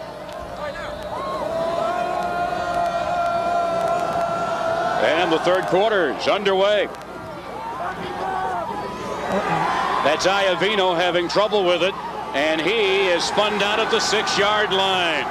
Down to make the stop for the Tigers was Devon Brooks. Devon Brooks, a wide receiver who did a great job of covering on that mishandled ball, and I'm surprised we haven't seen more of that with the wind the way it's swirling around. Not good field position for Prospect, and this is just what Edwardsville wants. They want a defensive stop right now and force the Knights to have to punt into a strong win, field position game. Jared Dahl with the first down deep in his own end. And again, a spread formation. Gaddis breaks free, finds a seam through the right side, and boy, he made something out of nothing. They had a shot at him at the backfield, but couldn't wrap him up. They did. He broke a tackle. It was, I think it was number 51, Justin Lowry, back in with penetration. He's done that a couple times. It was Eric Van Beek. Yep, Van Beek. Van Beek. Yep. Nice job by Gaddis. That's a great run. We're starting to see this quick Edwardsville defensive line become a much bigger factor in the game. On second down, Dahl scrambling. Still on his feet. Hit hard at the 20. Brandon Hoover with the hit and a penalty marker thrown on the tackle. An apparent first down, but let's sort out the penalty. Well, that was again, a helmet-to-helmet hit. Yeah, it was. Like. Jared Dahl again seeing the open running lane. He'll use some hands against Prospect. Big penalty. Take away the first down. They were at 92 yards in the first half, and this is just going to add on to that. The Knights do not need those kinds of problems. Block in the back during the run is enforced from the end of the run. Still second down. Sixth penalty called against Prospect. So from the end of the run, they bring it back to the 15-yard line where it will be second down and a yard to go. That one didn't hurt them like some of the other penalties. Well, again, in those situations, they don't spot it off from the line of scrimmage, which would really be a major walk-off. Then again, Jared Dahl, he did have the first down. Let's see what happens there. That's more like there it. There they go. They go back to the 10. Puts the ball at the 10. Second down. So it'll become 2nd and 6. Keeping them spread out, Tom. Trips to the top and single receiver down and below. They've run a single back offense all year, and Perlman's not going to change that now. Dahl throwing. Nice catch made. The catch made by Brian Bell, and he is up to the 26-yard line, a 17-yard gain, and a first down for Prospect. And actually, they had two receivers that time, Tom, on each side, and Jared Dahl throws back to the left seam and makes a nice play, chipping away at the first down markers. Nice job by Bell finding room in that zone defense there. Woodard couldn't wrap him up, and finally Hoover makes the stop to end the play. It's first down through the 27.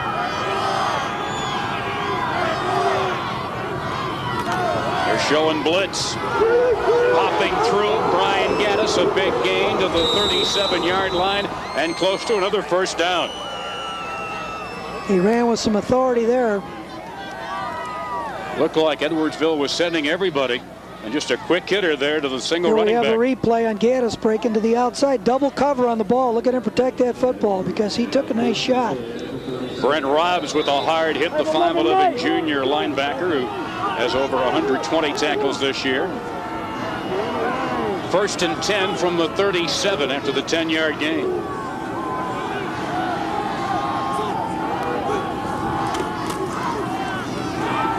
Gaddis gets it, driving and churning to the 43-yard line. Joe Broom, the defensive left end, on the stop for Edwardsville. That's the companion play. Fake the ball to Gaddis deep, and Jared Dahl trying to get some yardage in behind him, but broke it back against the grain like he had done earlier, but this time they had the cutback lanes closed off a little better. He's going to break it outside, but sees the cutback lanes. Nice job of staying at home by number 40 also, Joe Broom. Also, you saw Jim Keller coming in, number 61, in the defensive line. Keller was a starter a year ago. Quick handoff goes to Gaddis, breaks free. And he's into Edwardsville territory at the 47-yard line as he picks up about 12. Jared Dahl carried out that passing fake.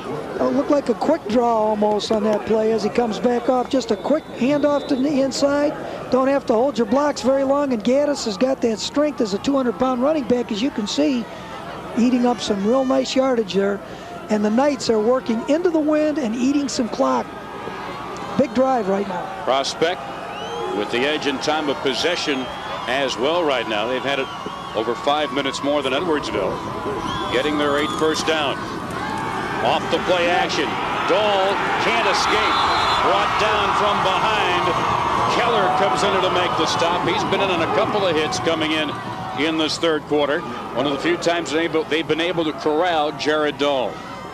And on the replay, once again, and there was a man open on the play action, but backside pressure right here, and Jared Dahl feels it, but it's too late now.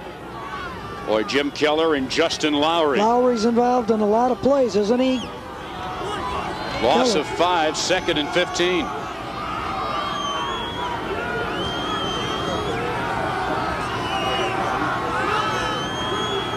Dahl with the long count.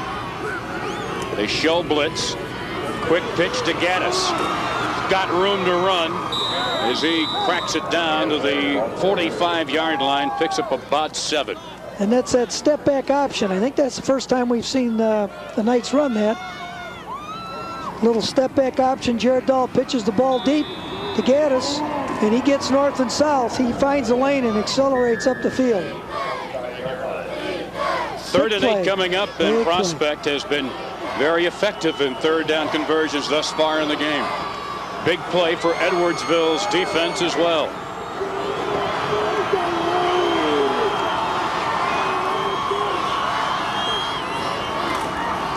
Dahl wants to throw. Tipped, knocked down by Nigel Woodard. Deflected. They were looking for Iovino, and the junior strong safety, Nigel Woodard, knocks it down, number 2. And Nigel Woodard did a nice job there as we have a chance to look from the end zone view. Jared Dahl is trying to hit the curl route to Iovino, as you mentioned, but right under coverage and deflection by a linebacker, and Nigel almost had the interception. That would have been a big turnover. Now Prospect's going to punt into the wind, and it looks like they might have a little problem with who's supposed to be out on the field. Boy, you hate to burn the time out there in a punting situation. No doubt about it. That's one they would like to have back, I'm sure. Because this game is developing into one where timeout's going to be very important. We've got a timeout. Prospect leading in the 3rd quarter by 7 as we hear from our network sponsors.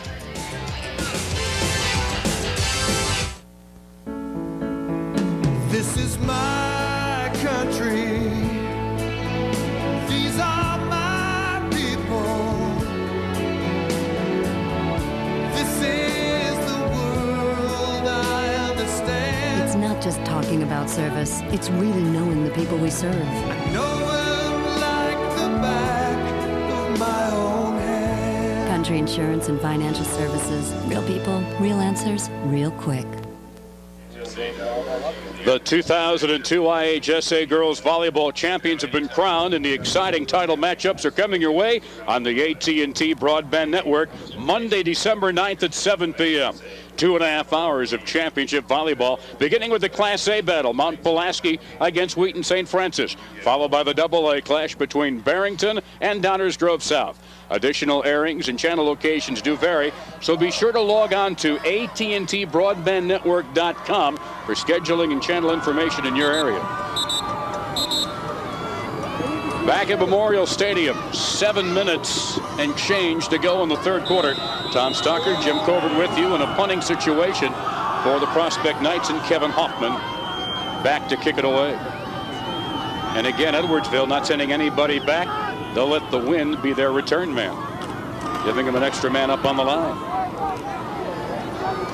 Not a bad effort against the wind as it bounces out of bounds at the 22-yard line. Well, when you look at the Prospect took about 5 minutes off the clock into the wind and improved their field position drastically. So now it's a Edwardsville opportunity to use the wind and put a drive together and get right back in and tie this football game, Tom. Yeah, they've only got 7 minutes left with the wind at their back, and that's important. The way it's gone today, the wind has been a factor in just about every game. Here today, yesterday, it was tropical. I think it was in the 40s.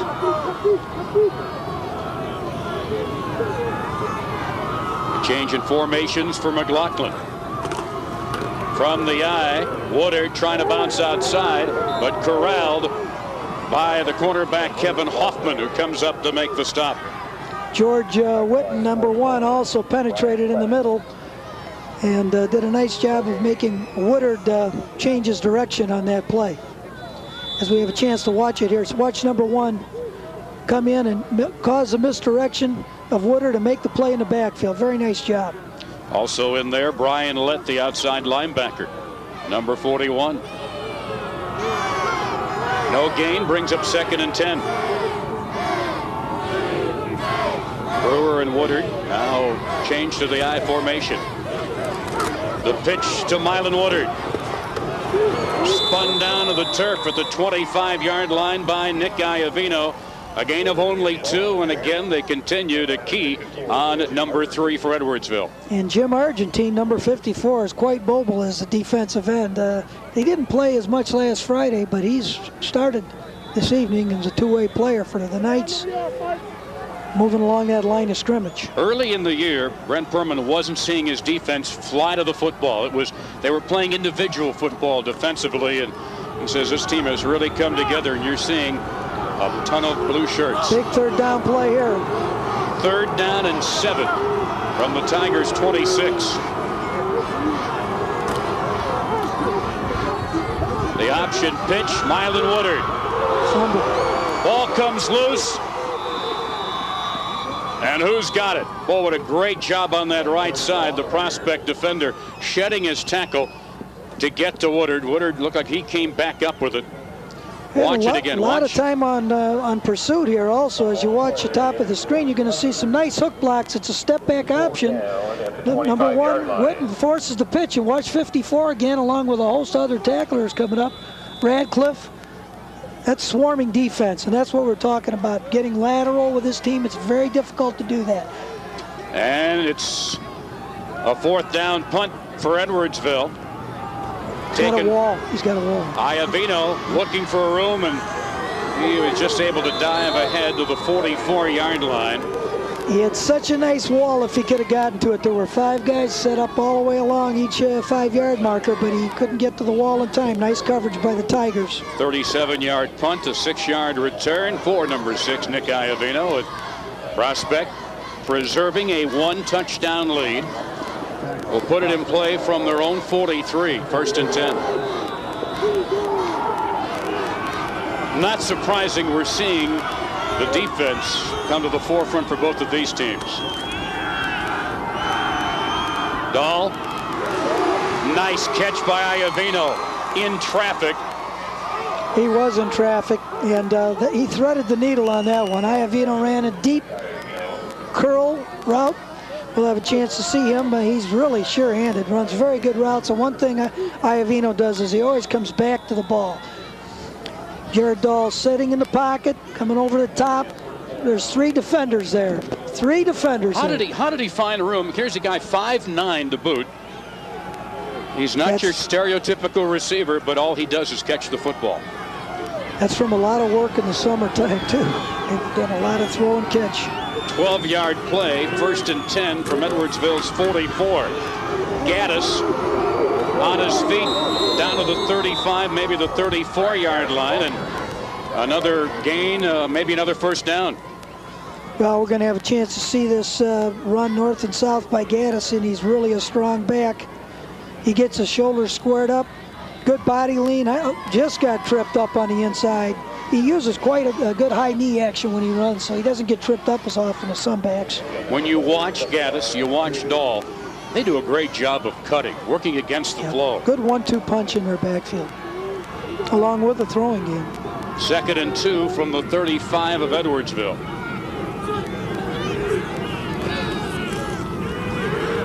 Dahl keeping, and he's dropped for a loss.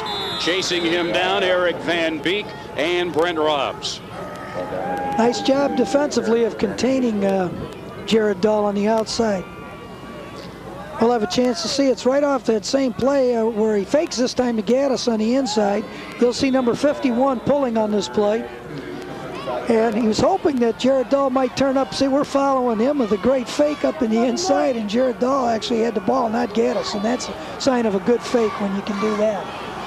Another big 3rd down play, 3rd and 2 from the 35 of the Tigers. And even though it's 3rd and short, still a one-man backfield and a spread offense for Jared Dahl. Gaddis got it, still on his feet, down to the 18-yard line, where he picks up about a 17-yard gain and a first down for Prospect. Real nice straight-ahead football play there. Spread him out, run Gaddis off the left side. Nothing fancy here. And have a chance to see the play. Straight-ahead man blocking. He broke a tackle in the backfield. There's that sharp cut you were talking about. He doesn't stop to make a cut. He's a slasher. Boy, and once he got by Anthony, there wasn't anybody there for Edwardsville. That was a big play. From the 19, it's 1st and 10. Gaddis just sticks his head down and drives to the 15-yard line and picks up 4 more yards. It's been the Gaddis Express so far for Prospect. Well, and the thing, too, is they're really moving the ball into the wind quite well. They're going to eat up a lot of this 3rd quarter, having possession of the football and have the wind at their back in the 4th quarter. I suppose you can say Gaddis is doing it for gratis. Then again, you might not. He's doing it the right way, that's for sure. I like what I'm seeing there, and I'm sure his coaches do too. 2nd and 6 from the 15 of Edwardsville. A 7-point lead for Prospect, but the Knights are getting close to the end zone. Dahl now is going to run. He's got room to the 5 and down to the 2-yard line. Amazing vision. Mylan Woodard makes the stop, a 13-yard gain. It's amazing how he can see the field like that. Just find the spot to run. And that's great points. You know, he looks to the triple receiver side. This is not a quarterback draw. This is a quarterback saying, it's not there. It's not there. And then he looks back to the other side, and there's a wall. And he's done this 3 or 4 times, and that's what makes him such a great quarterback. And guess what, Mid-Suburban League defenders? He's back for another year. Are you sure? I think he is a senior. Is it? Yeah. I think there was a misprint. Misprint on the roster we got? Okay. They better hope so. You're right, I think so, but he was listed on our roster. Right. Well, the ball is dead. The offense delayed. 5 yards, previous spot. Repeat the down. That one hurts. Especially down here. So they move it back to the 7-yard line. Prospect 12 first downs in this game, but that's also their 7th penalty of the game.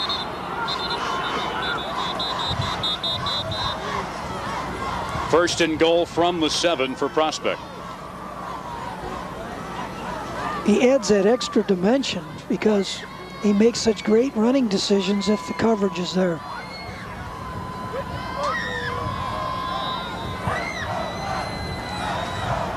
Last minute of play of the third quarter. Prospect with a 7-point lead and a 1st and goal.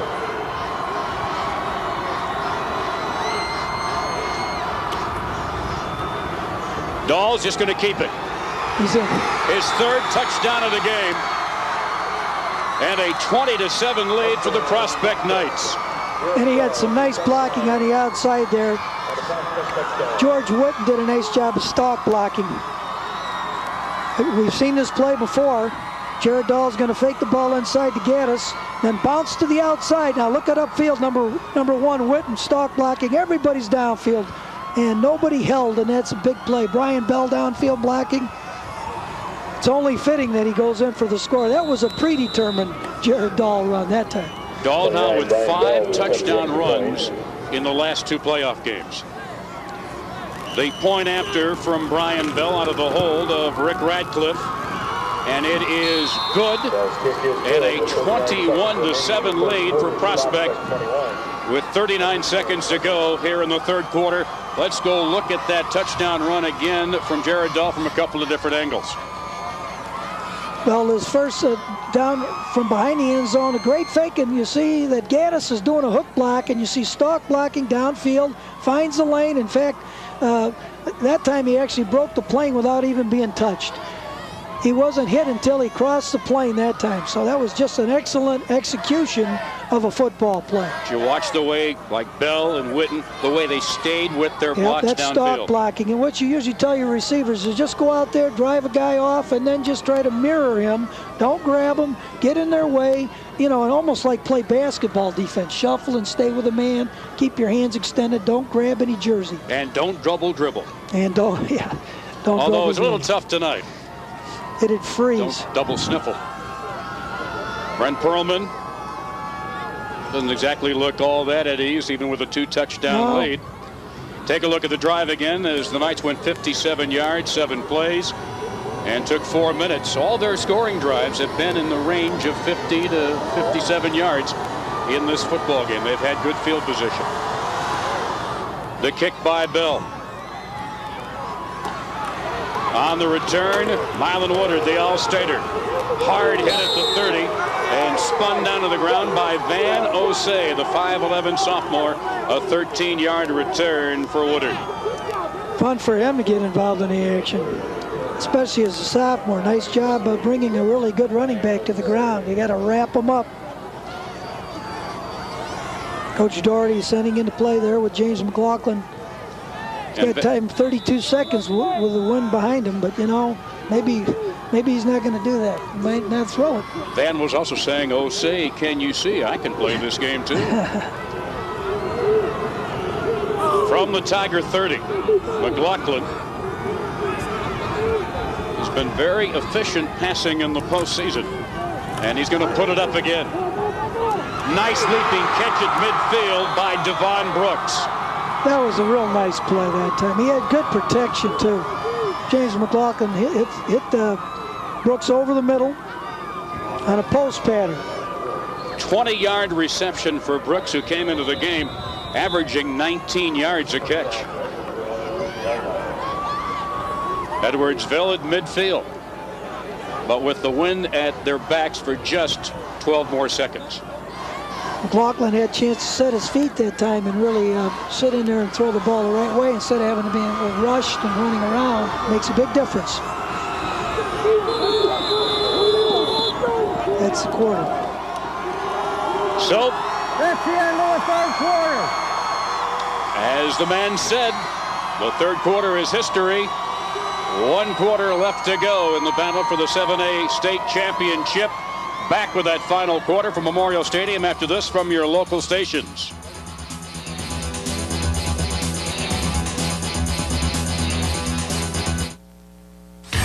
Are you looking for quality television? Then turn to Channel 20 and discover a world of quality family programs.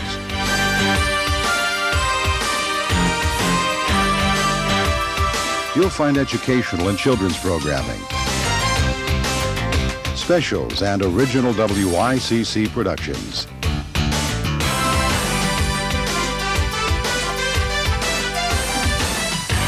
If you enjoy innovative television, Contribute $35 and receive 1 year of our monthly program guide. In addition, you can receive an exclusive WYCC premium gift when you contribute more. For contributions and to become a member, call 773-838-7878 or visit our website at www.wycc.org. Contribute today so that we may continue to improve our 2020 vision. Welcome back. Tom Stalker, Jim Covert, Lisa Prati with you at Memorial Stadium. The final 12 minutes of the IHSA football season about to unfold. Edwardsville down by 2 scores, and they're at midfield. 1st and 10. McLaughlin wanted to change the play, and he has to burn a valuable timeout. Well, they do quite a bit of shifting from one formation to another, but take a look now at the numbers, Jim, through 3 quarters and see how they stack up. You can still see a sizable edge for Prospect in the ground game and an edge in the passing game. Well, and that 1-2 punch of Dahl and Gaddis is 216 yards on the ground, and you know, also you heat up the clock and shorten the game, and that's a good thing. But look at the time of possession, and time of possession doesn't always tell the story, but here it actually does. They've eaten up a lot of clock and they've gotten a lot of yards on the ground. Take a look. Prospect has converted on 33% of their 3rd down conversions. Edwardsville's come up empty there, and while Prospect 36 rushing plays to 11 passing plays. And Edwardsville, 20-6. Interesting stat. Take away the 43-yard run from Mylan Woodard. In 12 other carries, he has 23 total yards. That's the job Prospect's defense has done on him in this game up to this point. Still a quarter of football to go. McLaughlin rolling out. Under pressure. He gets outside. Nice. Down to the 36-yard line. Kevin Hoffman making the stop. A 14-yard gain on the scramble for James McLaughlin.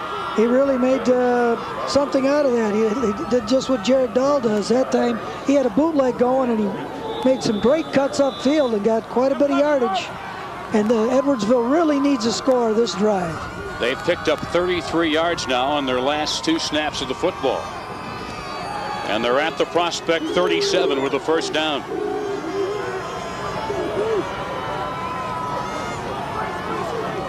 McLaughlin, one of many Tigers who wanted another chance here in the state finals after losing a year ago, 14-9. The running play gets up to the 35-yard line, bringing up a 2nd and 8. Running that lead play back into the twin receiver side. He jumped back into an I formation, get that extra blocker. Nice job by Prospect's front that time. And the bend but don't break situation is what the Knights are looking for. They don't need Mylan Woodard to break out another one of those 40-yard runs. They take it, but not necessary right now. They're moving the ball well. 2nd and 8. McLaughlin gets away a good throw, but it's picked off by Iovino. His 2nd interception of the game. He read that one well. He broke on the intended receiver, Blake Parrott, and got the interception. He certainly did, and he covered a lot of ground on that time because it looked like the receiver was open, running to the corner route, and that's a game turnarounder there. Big momentum change. McLaughlin rolling out to the right, going for the deep corner route. It looks like it's there, but that's a great job by Avino, playing deep and then closing ground and closing the angle. Stepping in front. Big play. Well to the ball. Just textbook job breaking to the ball. 1st and 10 for Prospect from the Knights' 28-yard line. Just over 10.5 minutes remaining.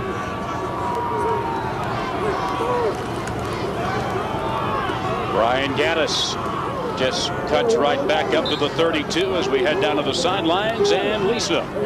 Tom, I consider today to be a very good hair day for myself, if I must say so. But this gentleman right here has got me beat by miles. He dresses, this is Walker, and he dresses like this at every single Edwardsville game. And you guys have been supporting him all season long. But tell me about this. Tell me about this ritual you have. Me and him, every game we've won this year, I stood on the right side, he stood on my left, and we won every game. The only game we lost, he was not with me. So we're going to win. Well, they have a chance here. There's 9:55 left on the clock. They have not given up, Tom. They're doing a great job. Back to you. A hairstyle. Give me a flashback to the 60s. Great job by the Edwardsville defense as Elijah Woodard comes in as they drop Gaddis for a rare loss on the play. And Eric Van Beek came in and disrupted that play early, number 42. A loss of 5 yards brings up a 3rd and 10 back at the 28-yard line, and this is where Edwardsville's defense has got to come up with a stop here. They're down 2 scores. Right, and Coach Perlman's going to be real patient. You've seen him give the ball to Gaddis twice here. The clock's running, and time is the enemy right now for the Tigers. 3rd and about 10.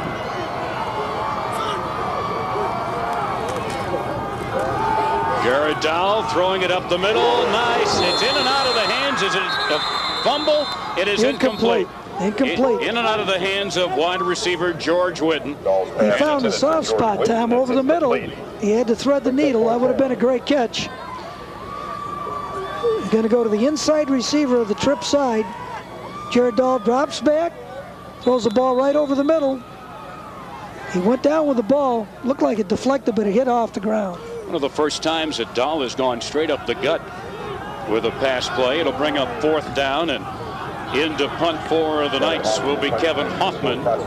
And with the win in his back, they do drop Mylan Woodard back at his own 34.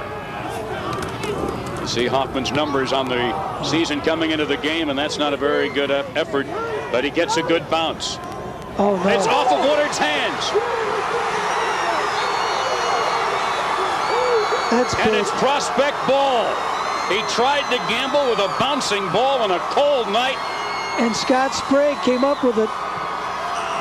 It didn't look like it was going to be that good a punt, like you said, Tom, because he had the wind behind him, as we watch here. And then the ball started to bounce, and we'll have a chance to see. And Mylan Woodard, there he's looking, thinking, I'll go for it. And then it comes right off. Great job there of somebody tackling him. Sprague, or Iovino, number 6, Iovino, and Sprague came up with the ball. Sprague came up with the ball. Iovino tackled him, which is what you're supposed to do. 1st and 10 from the Edwardsville 27.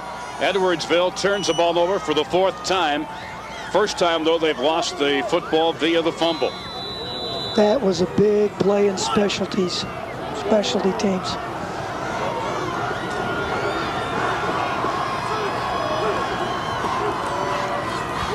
Gaddis picking his way through the left side down to about the 21-yard line on a pickup of perhaps 6 yards. We'll see a lot of Gaddis left, Gaddis right, and then fake to Gaddis, and Jared Dahl bouncing off that one. It's been working, and it eats the clock up. You know, maybe in September on a warm night on a grass field that Mylan Woodard goes for that. The ball's a little more pliable. Yeah. Your hands are no kidding. You got frozen hands, a hard leather football. Please reset the play clock. Thank you. Well, and you know, at this stage, he's back there and he's thinking, you know what? I got to make a play. I got to make a play. I got a chance. You know, it's like an infielder there, you know, and just that tough little hop. You see the eyes there of defensive end Eric Van Beek as he lines up there right across from strong tackle Ryan Perry. Intensity in those eyes still. They haven't given up, that's for sure. Mike Singletary look.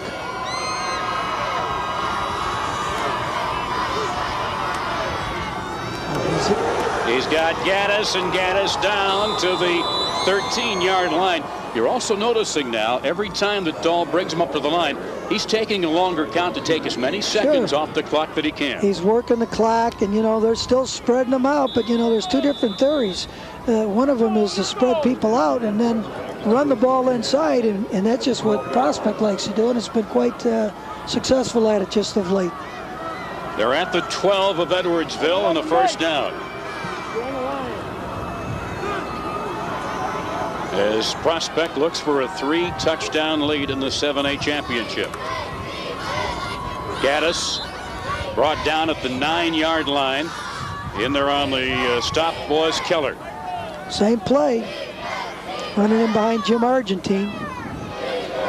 And our center, of course, Chris Bergner, gets that ball up. We haven't had a bad exchange yet. Of course, if you're Edwardsville, you're thinking, hey, they're going to keep it on the ground, run the clock. Right. But right when you start stacking up that line, suddenly, boom, Dow pops one over the middle. Or he fakes the ball inside and bounces to the outside, and that's another way of getting outside without throwing the football. You got to respect that threat No that doubt. Dow presents. We've seen it. 2nd and 7 from the 9-yard line. There it is. Dahl has blocking, but brought down nicely from behind by linebacker Brent Robbs. Brent Robbs did a nice job that time, pursuing from the backside. They ran into the short side of the field that time also.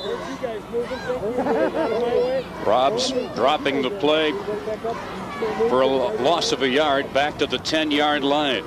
Brings up a 3rd and 8.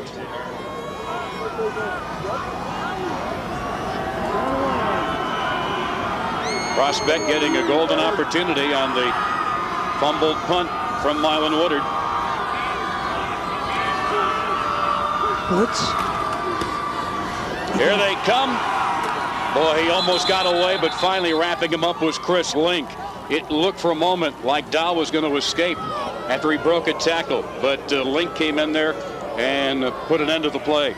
And they bluff so often with their linebackers, and this time they blitz the linebacker, and you'll see him come in over that guard tackle gap right there. He was taken on. Madison hit him, but he just kept coming. What a job! Great play. What a job Robbs did, just blowing right off He that really block. did. Gaddis was surprised, I think, but this field goal is a big one here. They got the wind at their back. Bell will try a 33-yarder. He's 2 of 3 for the year. Does it have enough? It is good. Brian Bell stretches the lead. We'll take a timeout. Just over 5 minutes remaining. 24-7. Prospect back after this.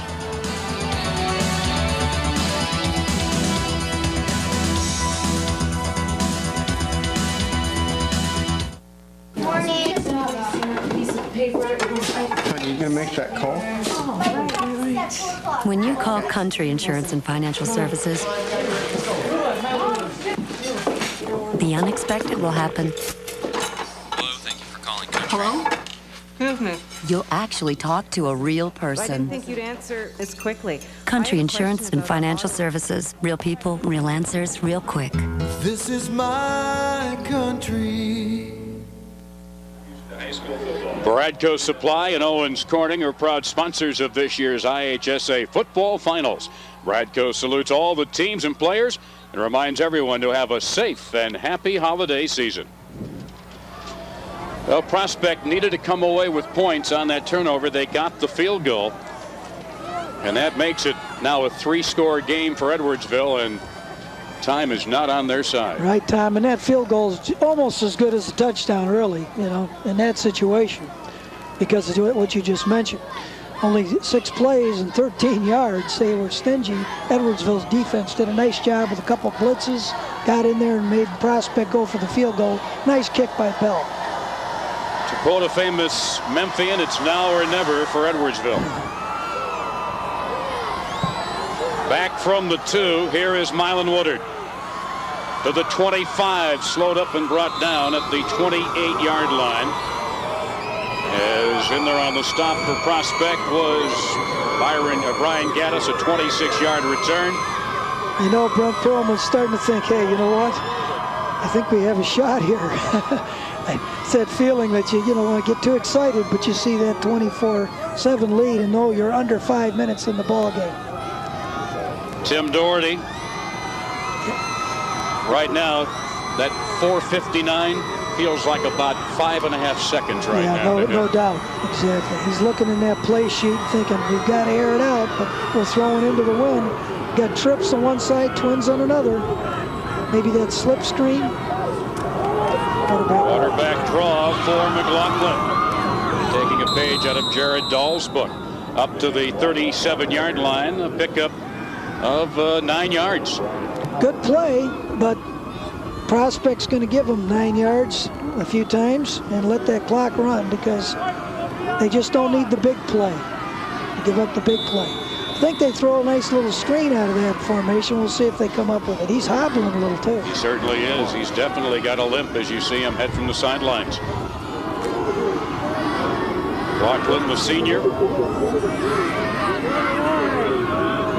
Second and short. Jordan Brewer gets the first down to about the 42. Reverse out, little dive on the belly series. Somehow the belly series just seems too cold on a night like this. Yeah, no kidding. You know? We saw a few of those bellies today. Yeah. These kids are crazy. They're young and full of energy. And don't feel no pain. Cold. Feel no cold, yep. First and 10, fifth first down of the game for the Tigers. But time continues to slip away. McLaughlin under pressure, completes it to Mylan Woodard. Woodard in the open field in the Prospect territory at the 44-yard line. We knew they had a screen pass. We've been waiting to see it. Get Woodard out in open space, and that was a nice play. A 13-yard gain on the screen for Woodard. Had some blocking in front, and you know he is dangerous when he gets that ball out in the open space.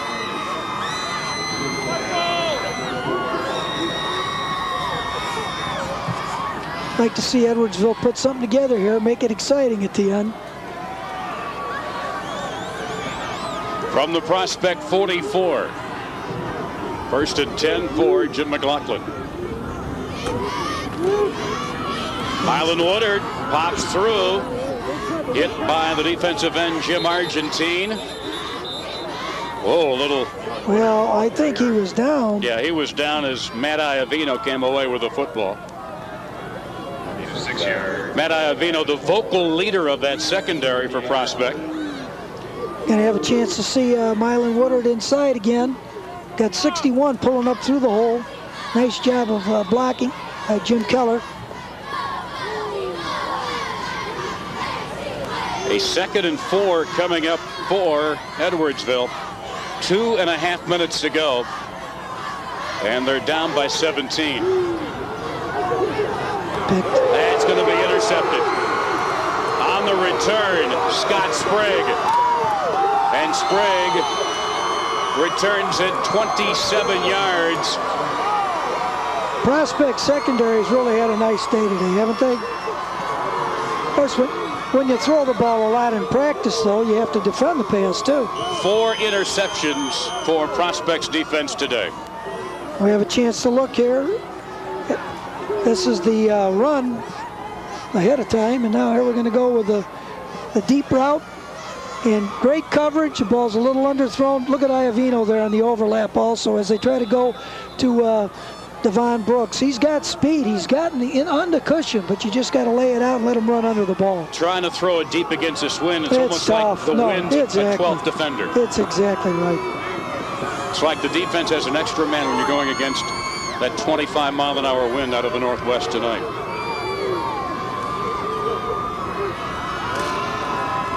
Gaddis right up the middle to the Edwardsville 48. Just pound away now and try to run that ball game down to under a minute or two. Almost a 2-minute right now.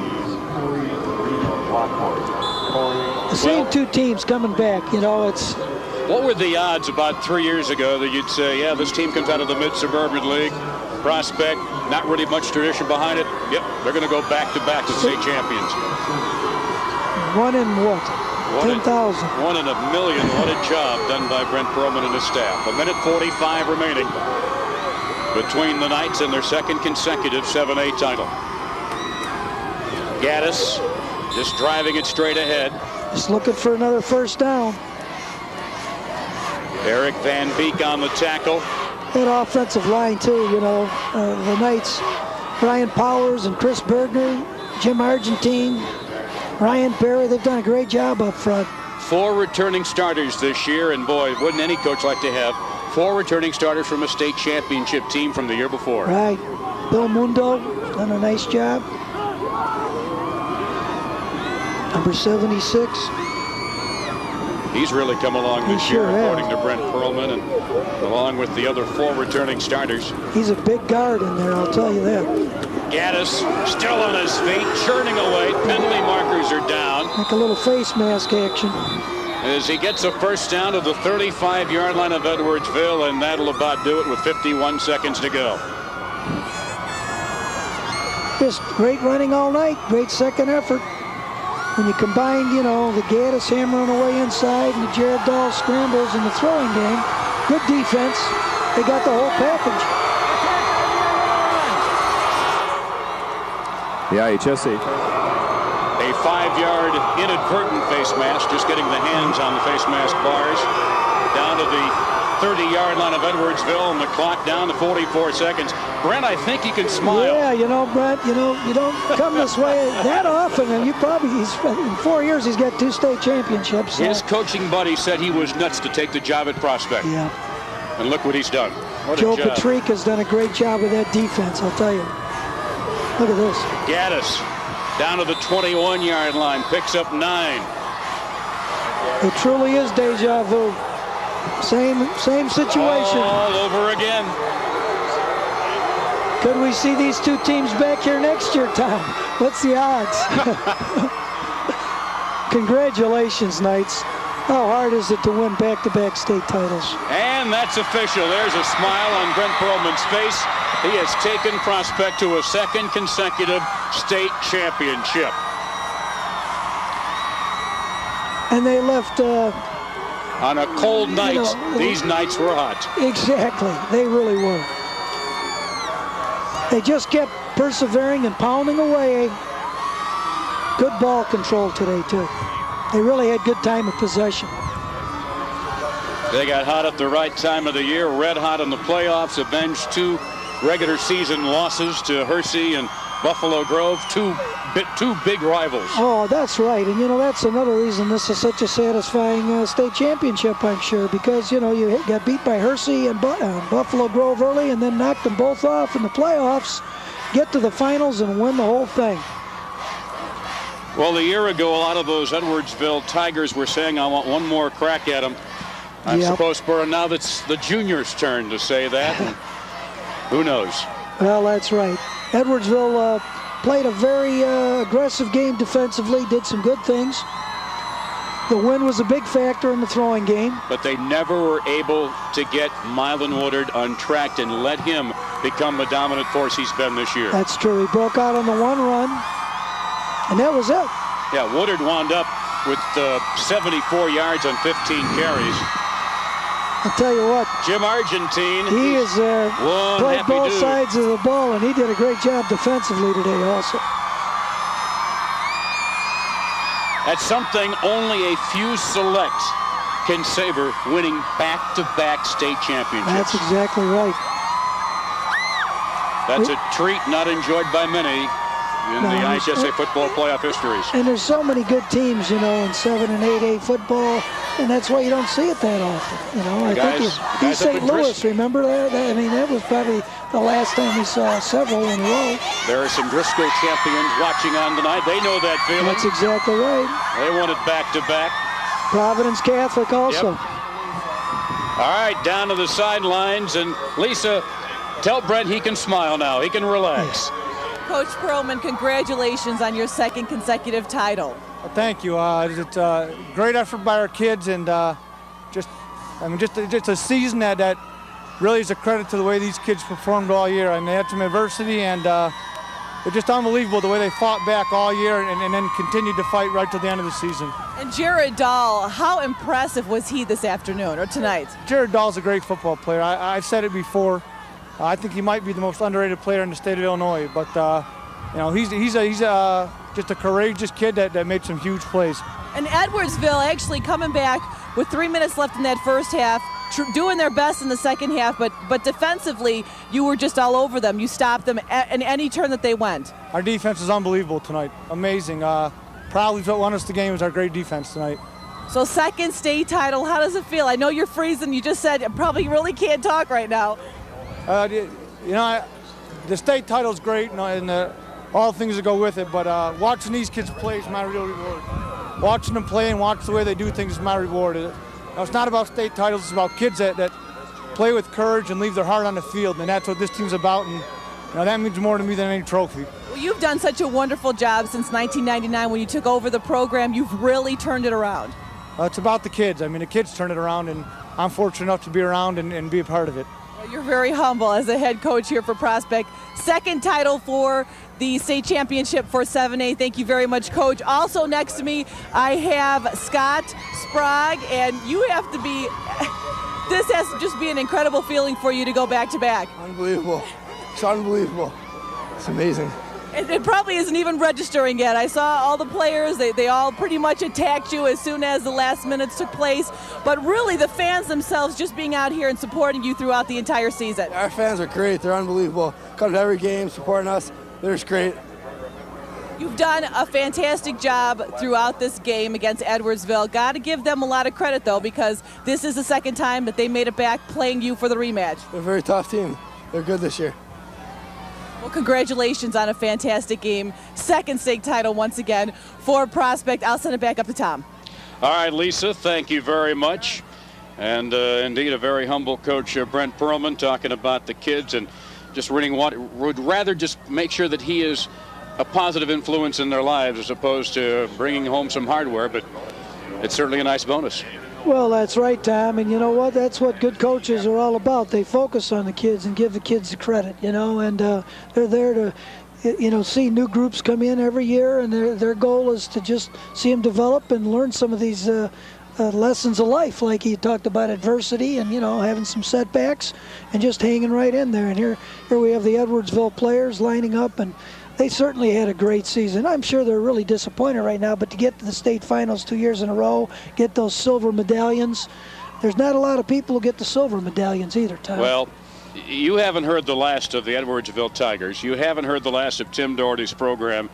They will kick that door through at some point, maybe in the not-too-distant future, and perhaps someday bring that championship trophy back down to the St. Louis metro area. They were great representatives of the Southwestern Conference and can hold their head high because they represented their school and their community well. And that's exactly right. And, they have nothing to be ashamed of. They get just hard to get here, and they did a great job just getting to this ball game, and they just met a really good Prospect team with a quarterback that was just too hard to defend. And you see Justin Lowry holding the hardware as they come away with another big trophy back for their trophy case.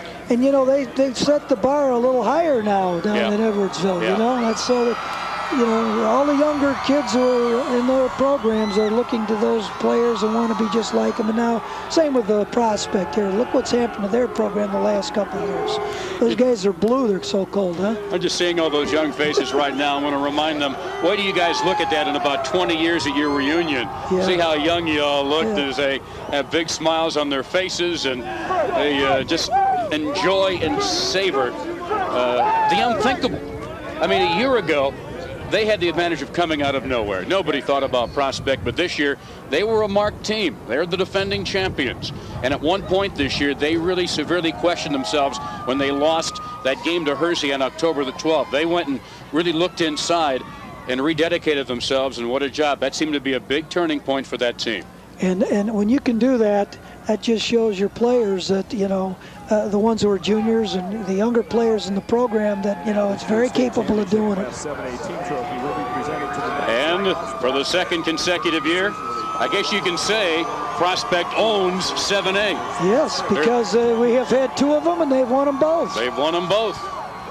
And it's carried off by the victorious Dan Keller, also Nick Gadini helping carry that trophy off. And everybody wants to get a touch of that beautiful, beautiful trophy that'll head back up to Mount Prospect. And when the kids come back and they're then young adults and then middle-aged adults, the trophy will be sitting there and it'll rekindle the great memories they had of being with these guys, and they'll never forget the weather. I'll never forget the kind of evening they played in, and they played with a lot of enthusiasm. Folks, this IHSA broadcast is brought to you by Country Insurance and Financial Services.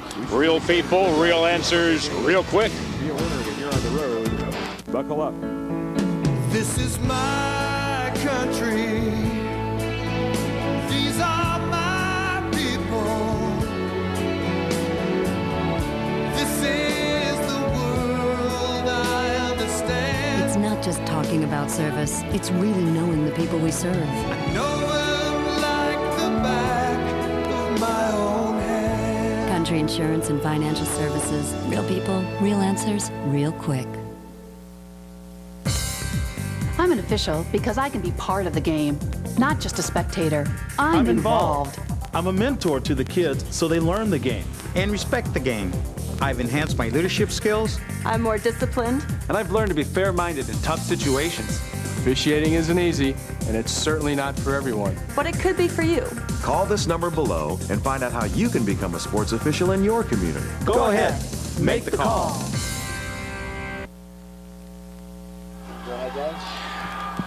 Welcome back to Memorial Stadium, where the Prospect Knights have chalked up another state championship with a 24-7 win over the Edwardsville Tigers to wrap up a big weekend of championship action here in Champaign for just another year. And there goes the victorious Prospect Knights with the spoils of state championship. And that trophy will be well guarded on its way back up to Kensington Road up in Mount Prospect.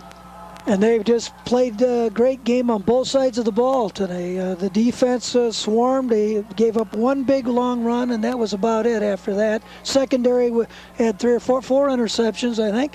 And the specialty teams played well, recovered that fumble, and just put it all together. On the same field that guy once played upon, Dick Butkus, back in the early 60s as an All-American for the Fighting Illini, an eventual NFL Hall of Famer. And just what a great job that Prospect did, and beating some very good people. Tommy Zibikowski there at Buffalo Grove, maybe the top player in the state this year. That's for the big schools, and were it not for a big hit at the very end of that game by Paul Johansson, maybe Buffalo Grove is here. Exactly. Those swing plays that make a difference, such a big difference. Brent Perlman mentioned what an underrated player Jared Dahl is, and you know what? He'll be a very difficult young man to fill his shoes next year because of some of the things he did running the ball and ad-libbing. Just an amazing job from the very first game this year when Dahl had over 300 yards of total offense in their season opener this year against Honors Grove North in a 35-14 victory. And he just established himself early as the force to be reckoned with. And what a job he did. Both he and we talk about Brian Gaddis as well. Exactly. Talk about Brian Gaddis as well in terms of the job he did. A lot of focus there was on Jared Dahl, but you talk about the running of Brian Gaddis. Where they would have been without him, I don't know. Well, and speaking of Brian Gaddis, how often was he hit behind the line of scrimmage or penetration? That one time he gained 6 yards, but he was hit about 4 yards behind the line of scrimmage. Protected the ball well, didn't give the ball up. Always got yards after first contact. He's a slasher as a runner. He should be able to play some football somewhere if he wants to play in college, I think. You got to figure somebody would take a chance on a talented athlete like him as we take a look at how the final numbers stacked up here in the 7A championship game and how the numbers went very, very much in the favor of Prospect with 254 yards on the ground, another 56 yards in the air, over 300 yards of total offense, and a tough night, and held Edwardsville to under 170 yards of total offense. And that 5-to-1 ratio on the turnovers always tells a story also. And time of possession really did speak for being able to control the ball in the third quarter when they were going into the win was really big. And if there's one spot that Brent Perlman probably wouldn't have been happy with, was the penalties, but they converted on their third down opportunity, something Edwardsville could not do. And you see the balance of rushing plays, 47 to 12 passing plays for Prospect. Only 25 running plays for Edwardsville, as they just never were able to get into a rhythm, never able to get into a sync. thanks to that Prospect defense. Let's send it down one more time to the sidelines and our colleague down there, Lisa Prati. Lisa. Gentlemen, I'm here with the athletic director from Prospect, Dave Good, who's been there for 13 years, and in your 13 years now you have 2 state titles. Back to back, baby. Feels great. Just outstanding. I'm so proud of Brent Perlman and Joe Patrica and the staff. I mean, nobody works harder than these guys. They're just outstanding. I saw you on the sideline for the entire game, and was there at one point when you saw Edwardsville make a comeback there in the first half with 3 minutes left to go, did you get a little worried? Everybody knows me. I get very worried. I was like sitting on pins and needles during halftime. I just didn't feel too good about it, but when they came out and took the ball and drove a little bit in the third quarter, then I felt really good. I felt we were going to do it. Did Coach Perlman, as well as the players, feel a little pressure going into the season as well as coming into the championship game, being a defending state champ from last year? Yeah, I think they found out at the beginning of the year that it was a little more pressure than they thought. And I know we had some rough going here in the middle of the season, but they dedicated themselves, to do this again, and they did it. Well, I see that you already have the medal on and that you're holding the rest of them for the players. That's got to be good to have on. It's great, and come Monday morning at school, we're going to celebrate with the community and the school, and we'll have a great assembly. Is this your son next to you? My son Cameron, and he's hung out here all day. And you're going to be playing football, I take it, for Prospect not too long from now, right? We'll see what happens. Yeah, probably. It's a possibility. Oh yeah, you're enthusiastic enough. You want to play. Thank you very much, Dave. Congratulations. Thank you. Okay. Back to you guys. That's how you build programs, whether you're in Mount Prospect, whether you're in Pontiac, whether you're in New Lenox, wherever you are, in the established programs across the state at all 8 classes. That's how you build a program. Young kids saying, someday I want to wear that uniform. We'll be back after we take the 60-second timeout to hear from our local stations on the IHSA TV network.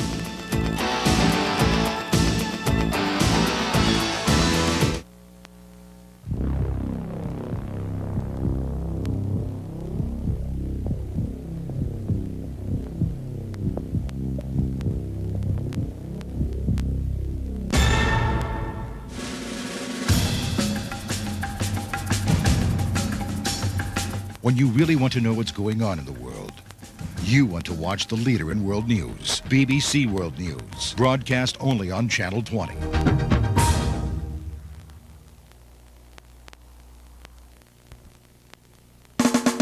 Who are the City Colleges of Chicago? City Colleges, world-class educators in the field of medicine. My transfer to a 4-year institution was seamless. After graduation, my salary increased by 76%. The City Colleges of Chicago has an 89% job placement rate. High-tech training you can afford. The City Colleges of Chicago. Affordable academic excellence in a neighborhood near you.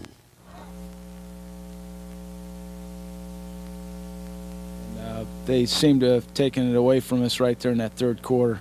The quarterback made some key plays when he needed to and put it in the end zone. Tim, just talk about offensively. It was tough to get anything going all night. The question was to talk about how tough it was to get anything going offensively the whole game. Well, they're real good on defense. They fly to the ball. They got great pursuit, and we didn't convert at key times. And I think in the first quarter we just seemed like we didn't adapt to their athleticism and speed on defense. But once we did that, I thought we had a pretty good second quarter. But we just turned the ball over too many times.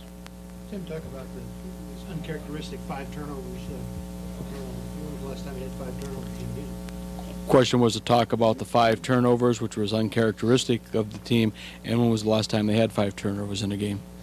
Well, first of all, I think with their 2 scores in the first quarter, it made us play a little left-handed. That's not the game plan offensively that I envisioned coming in. And then, we just had to do some things just to get back into it, and some of that led to the turnovers. But nonetheless, when we needed to in the second quarter, we did. But again, I think the third quarter drive by them was critical. Yeah. How difficult was it to think the quarterback was really elusive and they had a pretty good running back that really helped them question was how difficult was Mount Prospect to defend, as they had a pretty elusive quarterback and a good running back that was good to help them control the clock. Well, you know, our game plan going in was to stop their quarterback running. Their tailback made some key runs at key times that just made him just a little more difficult to defend. But, you know, I think we had some uncharacteristic missed tackles too. You know, I thought our scheme and our structure was fine. We just, you know, they just broke some tackles at key times. So.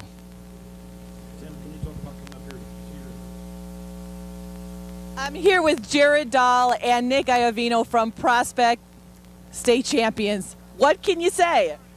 It's an indescribable feeling really right now. From if you look back at where we came from and where we were last year and now where we were at the beginning of this year, and you know, even the last few years, no one would have expected us to win one, let alone come back and repeat. And it's an indescribable feeling, doing things that no other team in the state is doing, and overcoming things that when all the odds are against you. And I just a feeling of great pride, I guess, in our team and my teammates, coaching staff, fans, and everybody. I mean, I couldn't be more proud right now to be a part of what's going on. Did you realize the pressure that was going to go into the 2002 season coming off of a state title? Yeah, we knew there'd be a lot of pressure for people that were for us. There'd be a lot of pressure because we would be a target by other teams. They'd be looking to knock us down. And for a while, I mean, it looked like that had happened. But like I said before, the way our team responded to the adversity in the season and the way we came back and were able to make this sort of run is just unbelievable. And I give so much credit to everybody involved. I mean, it took everyone involved in the program to get it done. Well, you were personally effective in this game with 3 touchdowns yourself, adding to 17 overall then for this season. But just having Edwardsville be back here at the state title and going into a rematch, it had to mean something when you found that out last weekend. Yeah, I mean, it really. I just really thought when I saw that Edwardsville won that it was just really 2 teams that deserved to be here. I mean, Edwardsville, great team, deserved to be here, and they deserve all the success that they've had the last couple of years. And I mean, it was kind of funny. I don't know when we found out it would be a rematch. I just knew it would be a great game and it'd be a memorable one. And it definitely was a good game. And Nick, last year you went undefeated. This year you came into this game with 11 wins and 2 losses. So it was a little bit different. But overall, what was the feeling going into this game? Going to the game, well, I'd say we thought if we did what we've been doing all year, we'd be okay. And I don't know, this year it seems like, you know, we've overcome so much. Like last year we went 14-0, and this year we had overcome a lot more this year with the losses, and just like our coach said at the beginning of the season, it's going to be a lot harder to repeat than anything. We felt, like it was Jared was saying, there's a lot of pride in what we did and just how hard we had to work to get back here and do what we did again.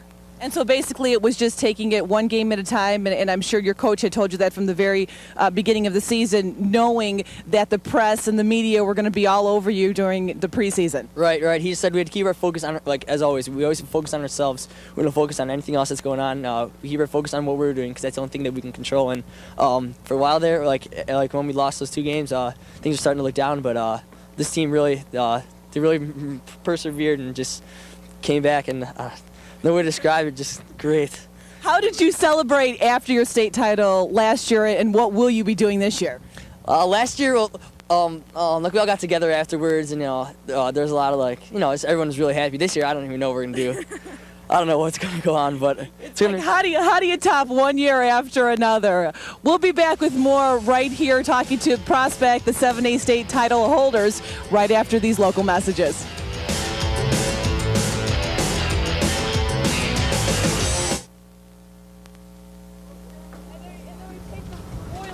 Yes, it's not on ABC. The best world news broadcast in Chicago is on Channel 20.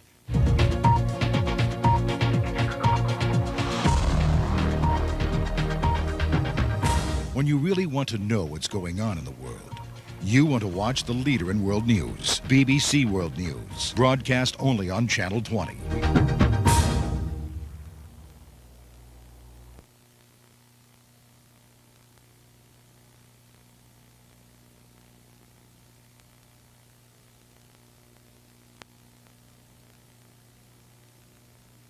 Are the City Colleges of Chicago. City Colleges, world-class educators in the field of medicine. My transfer to a four-year institution was seamless. After graduation, my salary increased by 76%. The City Colleges of Chicago has an 89% job placement rate. High-tech training you can afford. The City Colleges of Chicago. Affordable academic excellence in a neighborhood near you.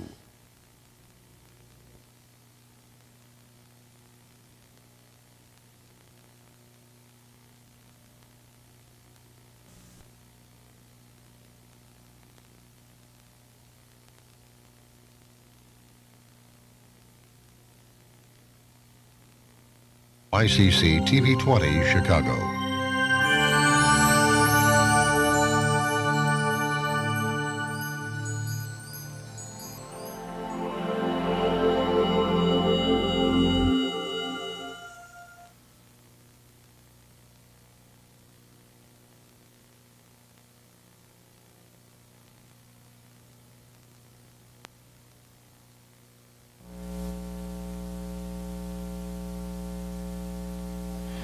Welcome back to Memorial Stadium, where we have crowned 8 champions this weekend here in the IHSA State Football Championship weekend. Mount Prospect, the Prospect Knights, the final champion to be crowned this weekend. 24-7 victors over Edwardsville. Let's go back and take a look at some of the action from this final playoff game here this weekend as we watch in the first half, third possession, and Jared Dahl, he stole the show early. He certainly did, and we heard an interview with him just a little while ago, and look at him. He has great peripheral vision, scrambling as well as throwing the football. Here he'll do it again. He drops, he's looking to his left, and elects to carry the ball in for another touchdown. He's 5'10", 175 pounds, but he's got quick feet, and he's got a lot of heart as a runner. That made it 14-0. In favor of Prospect, but then after a big 43-yard run for Milan Woodard, coming in here, Jordan Brewer goes through the right side and dives in to get what would prove to be the only score of the game for the Edwardsville Tigers, but they got him within a touchdown at halftime, and Brent Perlman knew he had a game on his hand. But you take a look as they count it down, and right there, Brent Perlman knew that for the second consecutive year, his Knights would be crowned state champions. An improbable thought, perhaps, a couple of years ago, but certainly Coach Perlman, his staff, has now established Prospect as one of the powers in the big schools across the state of Illinois with another championship win. And you see the Knights spilling out on the field. Let's go now to the press room for the post-game comments from Prospect. 6, Nick Ivino, and 13, Jared Dahl. And we'll start out by asking the coach to make a couple of comments, some general comments on the game. Well, to keep it brief, it's just a bunch of courageous kids going out and performing with just unbelievable composure, just an unbelievable attitude, and just really, as far as execution, just down to every last man. It was probably the best I've seen us play, maybe this year. And these kids, that's their attitude. In big games, they show up big, and you know, it's just a huge credit to the kids in our program. They know how to take care of the big game, and they've done it for 2 years now, and you know, they've started a tradition that I'm hoping our younger kids are watching real close, because it's something very special happening at Prospect High School right now. Questions? Brent, did you have a sense that this kind of game was, I mean, just the way things have been kind of progressing in the playoffs, and the way, did you have a feeling that tonight was the night that you would have that kind of game?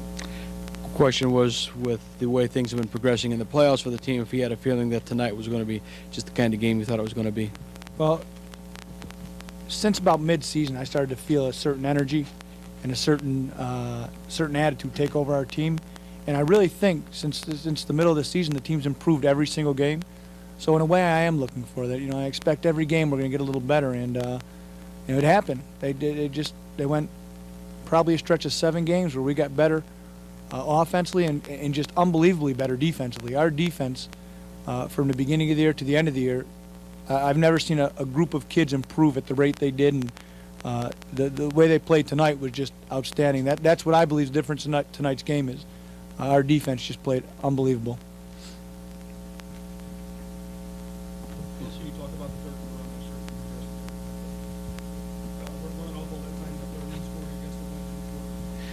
Question was to ask the coach to comment about the third quarter when they're going against the when they were able to score and run a lot of time off the clock. Well, offensively, we've had a lot of drives that way. Just in the playoff games, we've had a 96-yard drive, a 94-yard drive, and the first drive of our second game was against the wind, much like tonight. And our kids, it's kind of what I talked about earlier. They just find a way to dig down deep when they really need to come up with something. And it's an attitude. You know, it's got very little to do with coaching, and you know, it's got more to do with kids that when their backs are up against the wall, they come out and fight like you saw them fight tonight. I mean, it's an attitude the kids have, and I think that's what makes it happen. Did you figure that, I know you've been high on him since before the season started on Brian, and did you figure tonight would be a night also where he would be able to do some pretty big things? Question was about Brian, that the coach thought had high hopes for him during the preseason and during the season, and thought if he would come through and do some big things tonight in the championship game. Well, I've thought all along Brian's a great tailback, and you know, we did talk in the preseason, and I said I thought that he would be, and he's turned out to be. And again, the thing with Brian is he just gets better every game. You know, each game you can see him get better and better and better. And I really think his best years are ahead of him. You know, he is a big, strong, fast kid, and you know, somebody be smart to snatch him up and make him a back in their program, because he's going to get better for the next 4 years that he plays.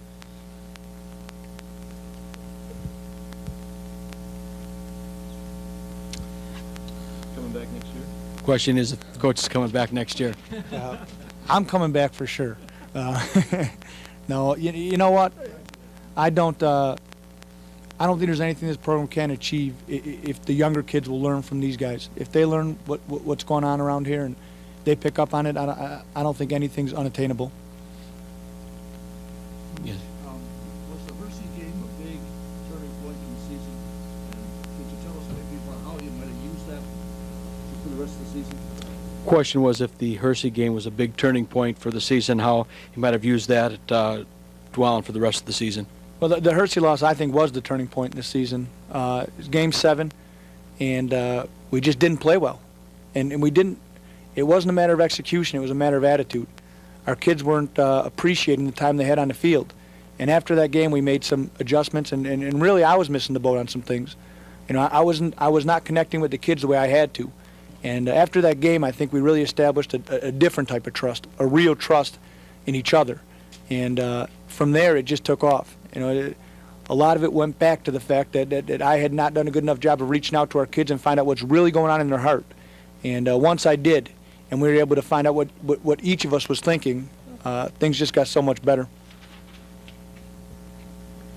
At this time, what we'll do then is conclude the formal conference, and if anybody would like to talk with the coach or individual, the players, guys, just ask you to take a seat out here and let the reporters come and talk to you. Coach, if you stick around, appreciate it. I'm sure you guys will. Thank you, guys. Just spread out. Well, as you heard Brent Perlman right there, he talked about that October 12th loss to Hersey, their neighborhood rivals, and how that was a turning point. From that point on, the team could have continued on a downward spiral and maybe not made the playoffs or maybe turned things around. And they certainly took that challenge, turned it around, and win a second straight state championship. We'll be back with more from Memorial Stadium, but first we're going to take a 2-minute timeout to hear from your local stations on the IHSA TV network.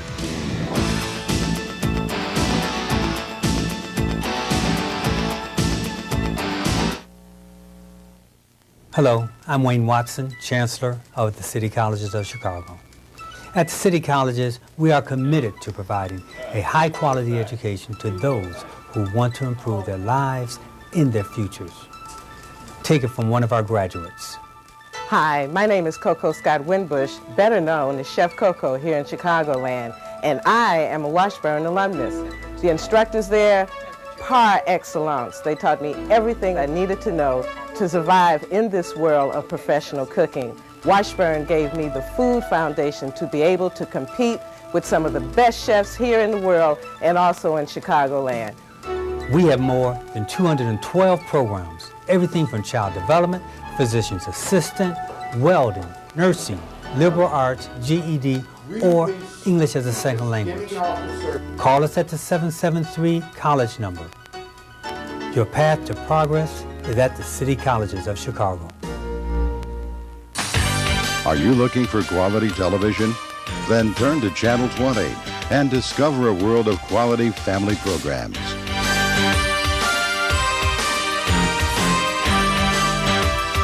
You'll find educational and children's programming, specials, and original WICC productions.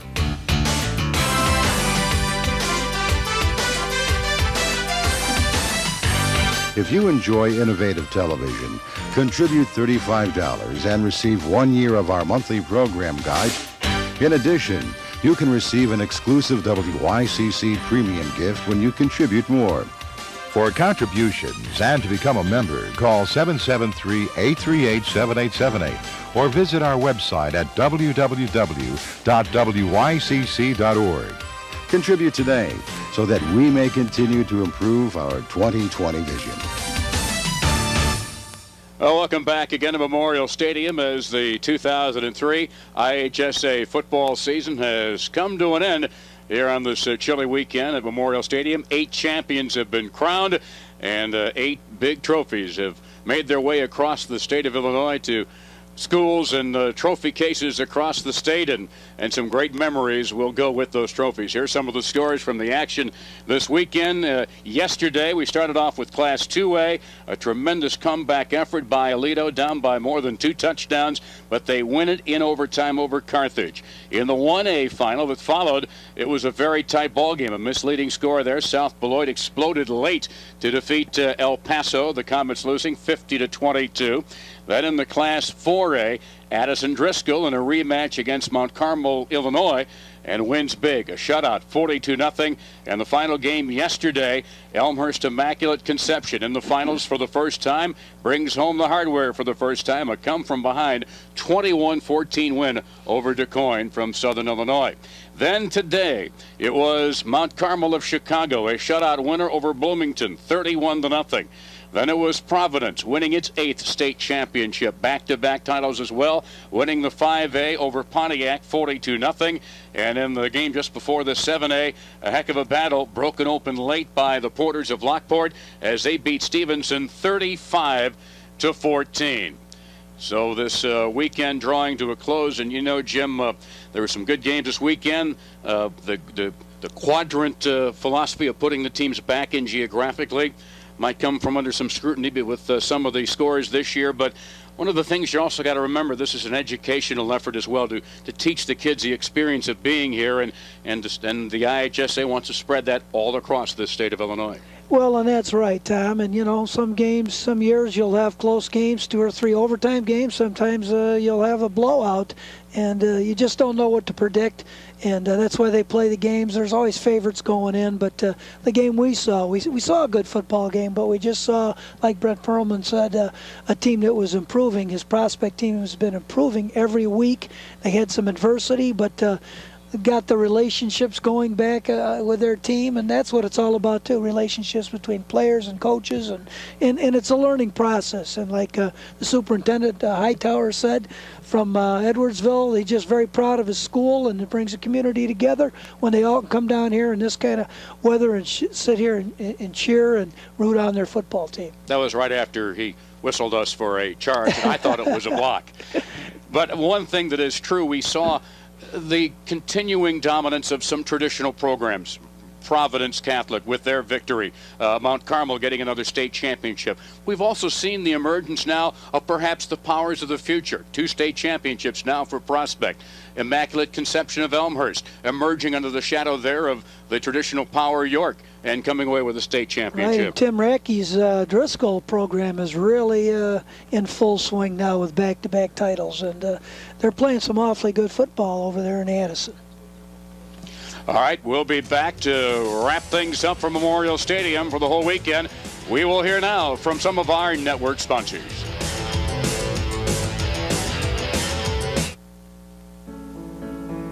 This is my country. These are my people. This is the world I understand. It's not just talking about service, it's really knowing the people we serve. I know them like the back of my own hand. country insurance and financial services. Real people, real answers, real quick. Need a truck? Call the red, white, and blue fleet from Elite Truck Rental. Elite's loaded with trucks in all sizes ready to serve you. Plus, at Elite Truck, your reservations are guaranteed, you're in and out fast, and you always get a great price. Welcome back to Memorial Stadium, which not so surprisingly emptied out very quickly on this very chilly night. One of the weekends that will be remembered maybe as much for the weather conditions, with the temperatures in the mid-20s, a 20 to 30 mile an hour wind that certainly played havoc with all 4 games today. And you know, you remember we heard Jim Flynn yesterday talk about the Geneseo Ice Bowl back in '76. So this one is going to be remembered for a long time as well. No doubt about it. You know, Matt Sefner said it right earlier when they said, hey, if anybody thinks this is football weather, they're crazy. There's a veteran coach. But you know what? You go out, and the point is it's the same for both teams. You both have the wind. You both are into the wind. And so that becomes part of a coaching strategy, and the players are aware of what they need to do. And you know what? It seemed like at the end of the game, the winners on the victory stands, they didn't seem as cold as the guys who maybe were on the other end of it. So it definitely is a memorable evening and a memorable state series with inclement weather situation. It's always colder on the losing side, but also you kind of think that maybe perhaps some of those players are thinking back to those fond days in steamy August of those two-a-days, saying, I wouldn't mind having some of that weather right now. But exactly. We'll be back once again to Memorial Stadium. We'll take a 2-minute timeout to hear from your local stations on the IHSA TV network.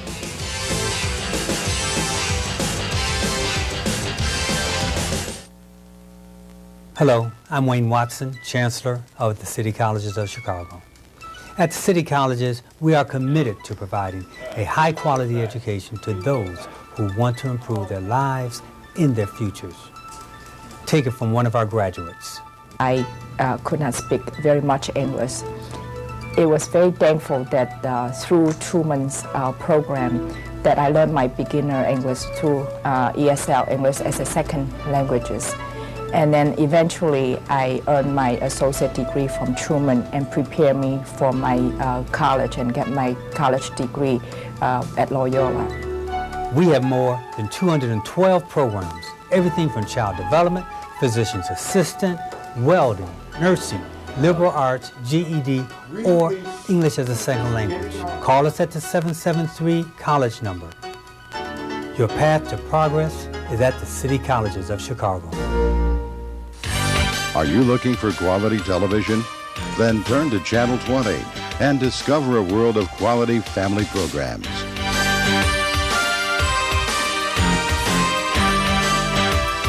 You'll find educational and children's programming, specials, and original WICC productions.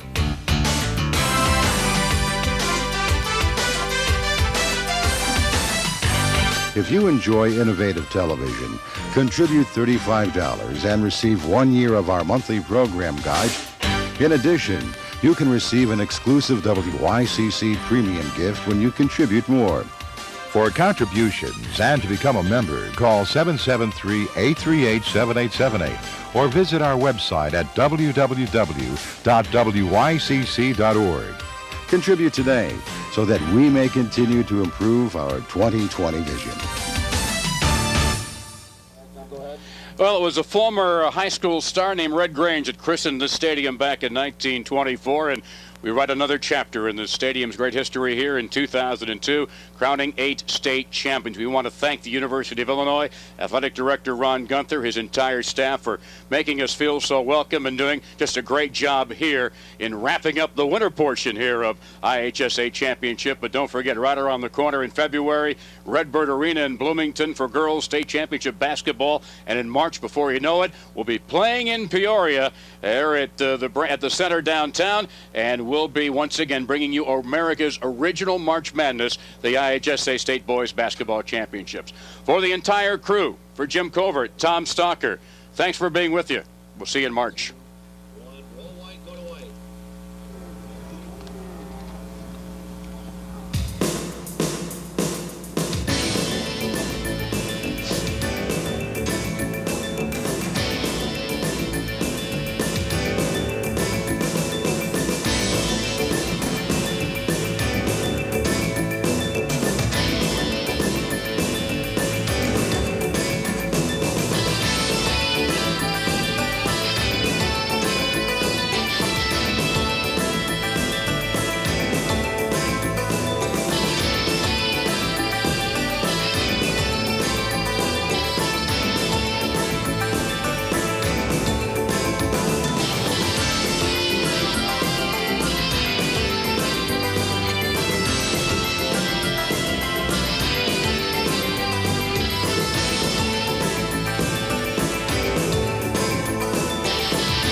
watching WICC TV 20 Chicago.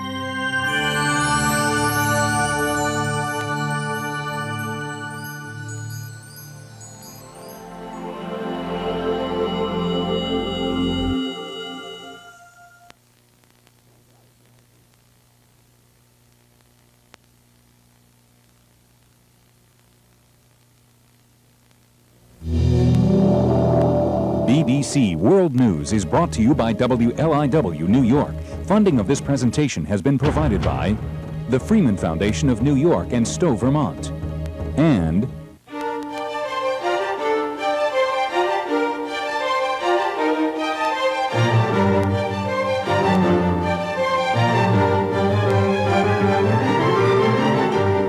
Barclays Capital. United States issues new security warnings as the investigation into the Kenya attacks continue. Rebel forces in Ivory Coast clash with French troops as an evacuation of foreigners gets underway. The UN warns discrimination is a major obstacle to controlling the AIDS pandemic. And more than 130 years after his death, France honours its most popular author.